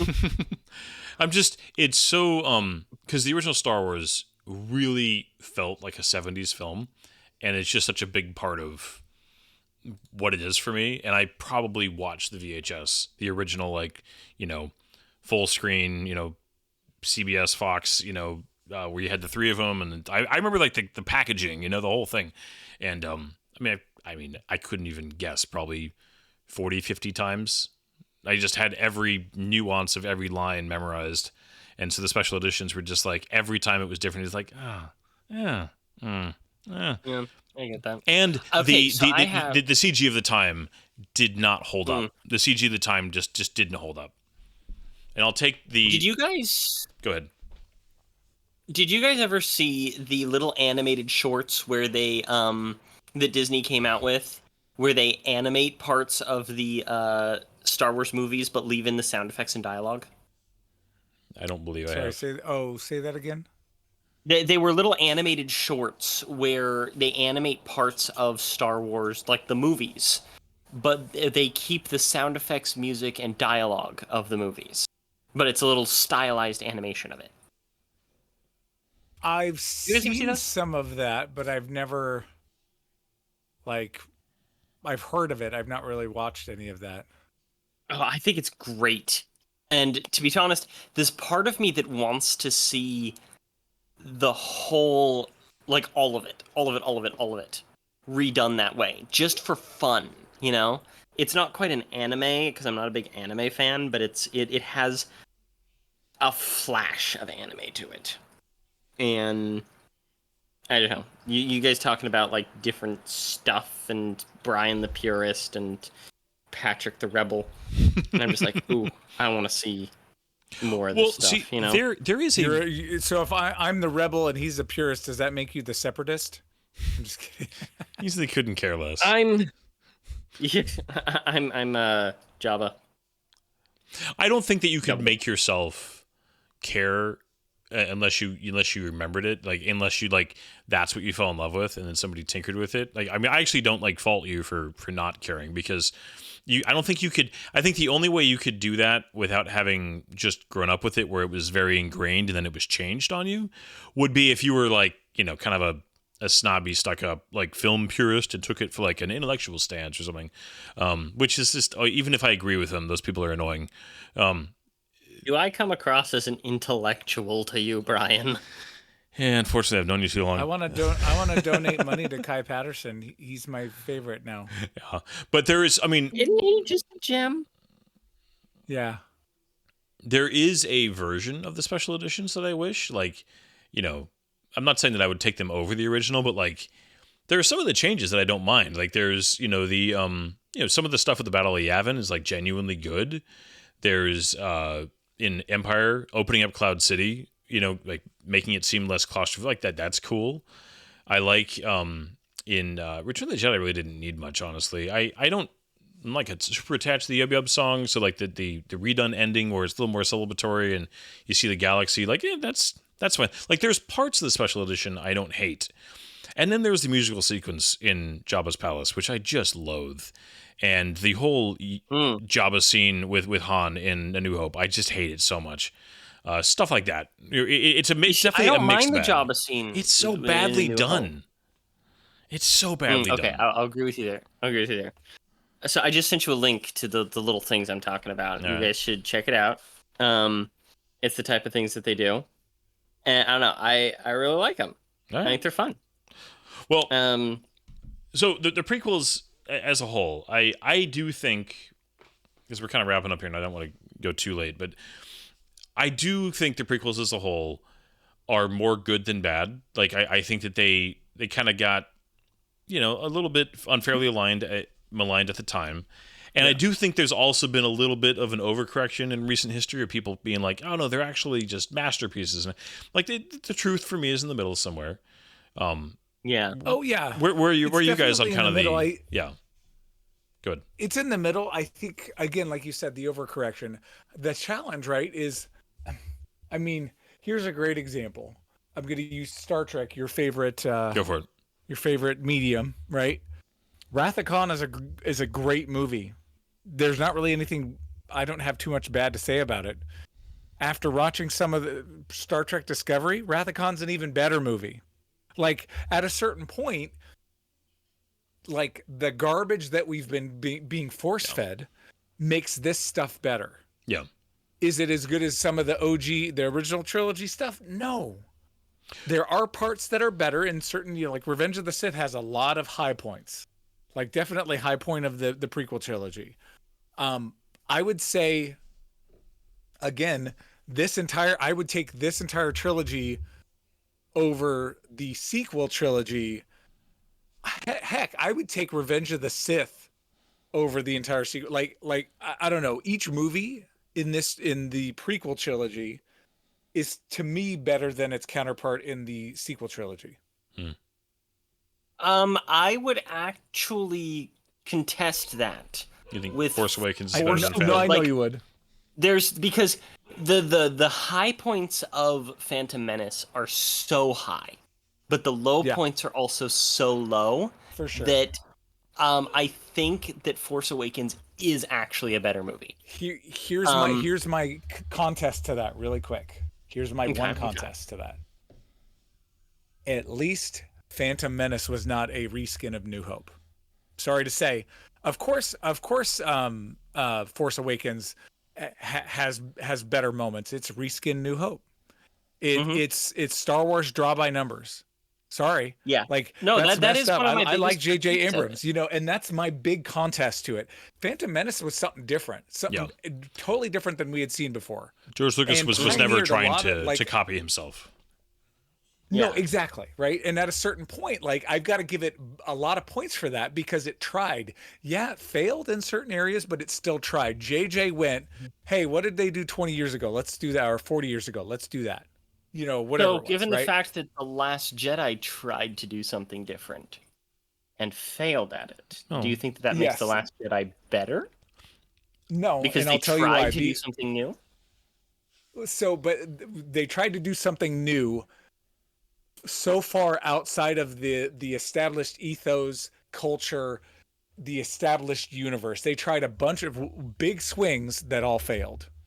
Well, And and I think that's the challenge. And there wasn't a lot of high point to bring it back up. Whereas Phantom Menace, yeah, the political stuff is stupid, but then you get Duel of the Fates and you liked it. go, this is Star Wars. You get the pod race, this is Star Wars.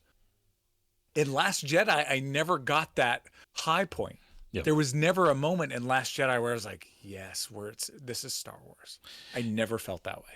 I kind of want to watch that movie with you guys now because I actually, despite it being for me, the second worst Star Wars movie in general, and also my least favorite to watch.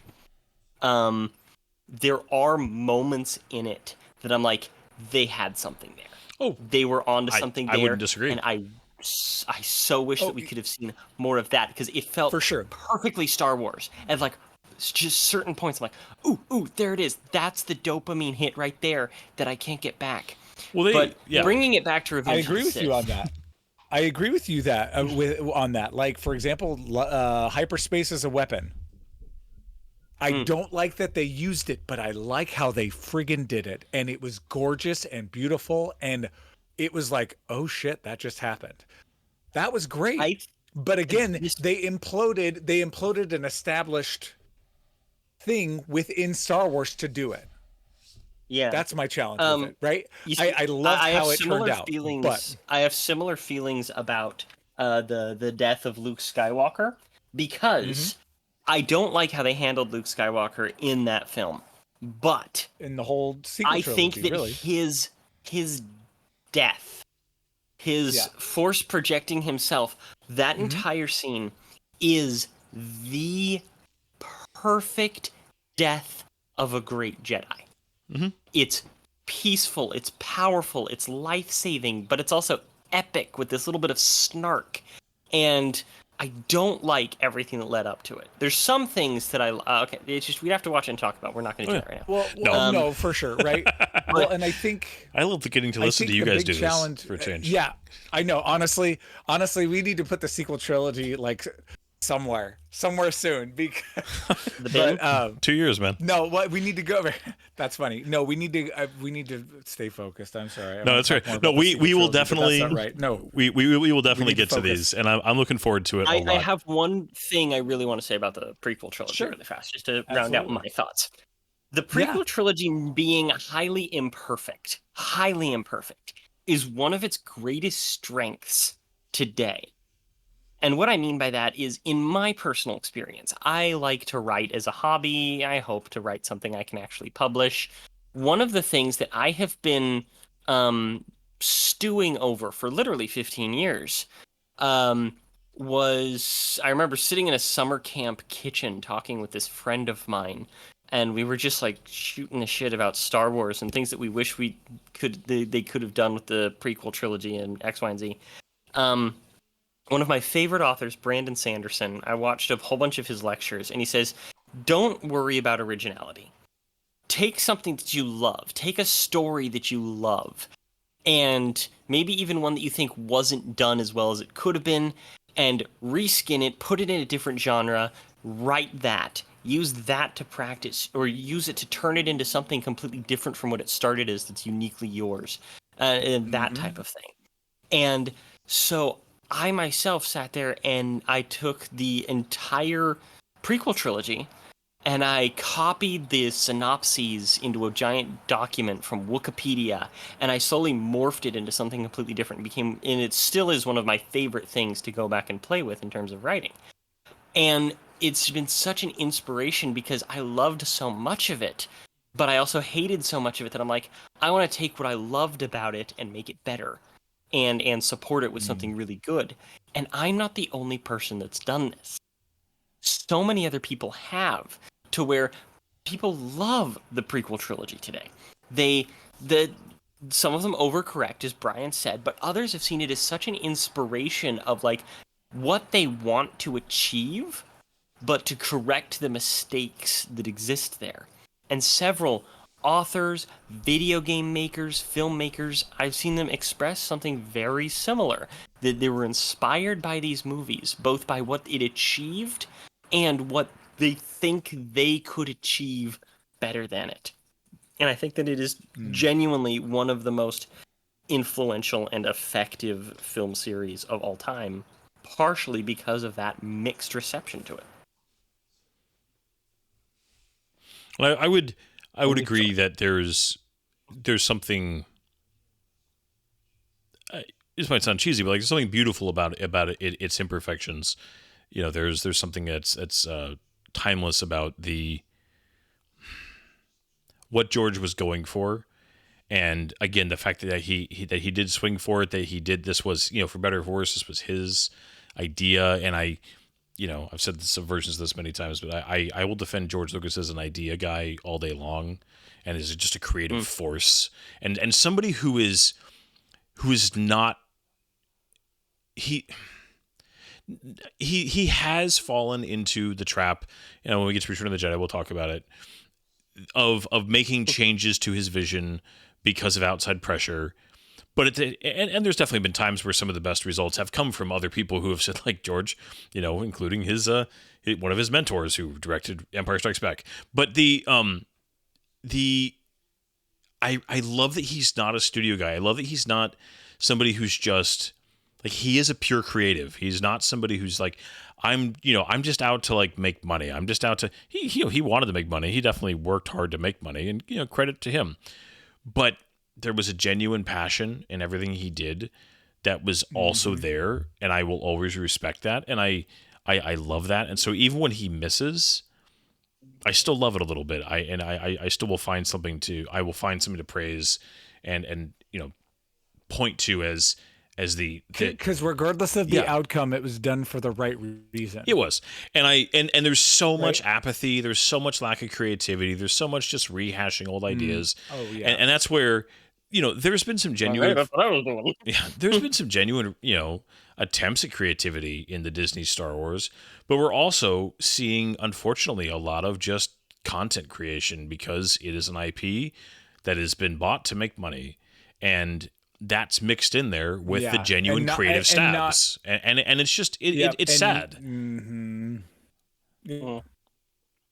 Anyways, I do love Star Wars as much as I love a lot of other science fiction, and I will take Star Trek over Star Wars. You guys have pointed out, and it's very true.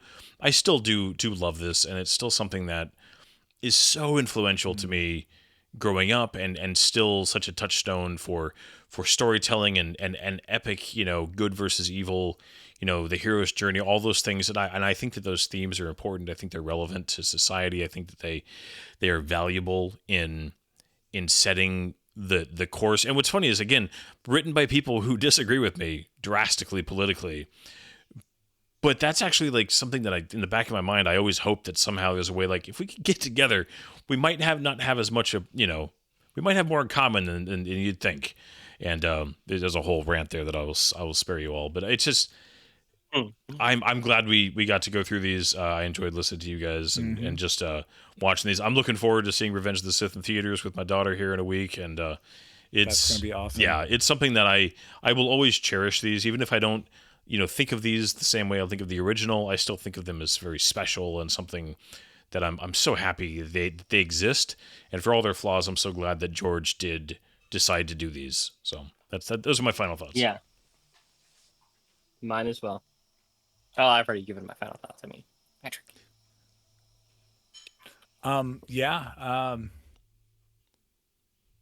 It's just so good, man. It hits all the right feels, and again, it feels like Star Wars. There should be my grading rubric for Star Wars, and again, this is so subjective. Did it feel like Star Wars? Was I entertained? Even if there were some moments where I went, yeah, Ooh. I don't want to keep talking about the sequel trilogy, but like, I would rather take bad dialogue and boring politics over subpar Star Wars.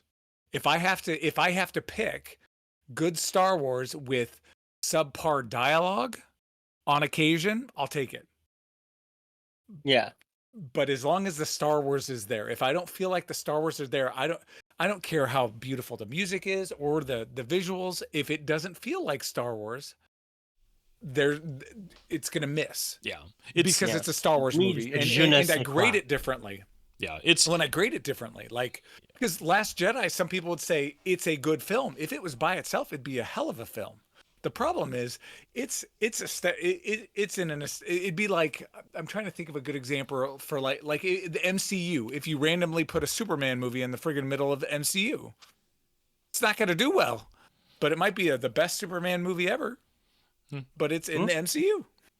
Oh, well, it's superheroes. Yeah, it's different. Okay. Yeah, exactly. There is something to a identity and a vibe that gets established over time, and we could talk about this for a long time, and I could go into a whole fun rant about Star Trek and how that works for me personally. But again, I will spare you. I agree with you, and it's so hard because that's where you get into, when you get into different people and their own personal experiences and the things that they latched onto, the themes they latched onto, that they might have really latched onto something that is touched on well in the sequels or, a spin-off show versus you and I. And you said it's subjective, and you're right there. And that's the hard part, is that I don't want anybody to not enjoy a movie. I genuinely don't. Like, I think that, you would hope you could have a conversation I don't want about people to stop enjoying Fast and Furious movies. Yeah.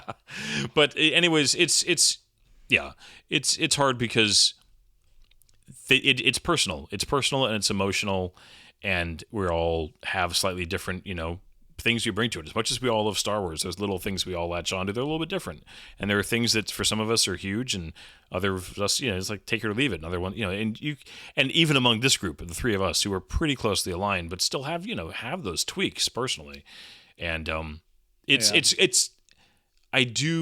think I said this at the beginning of Phantom Menace.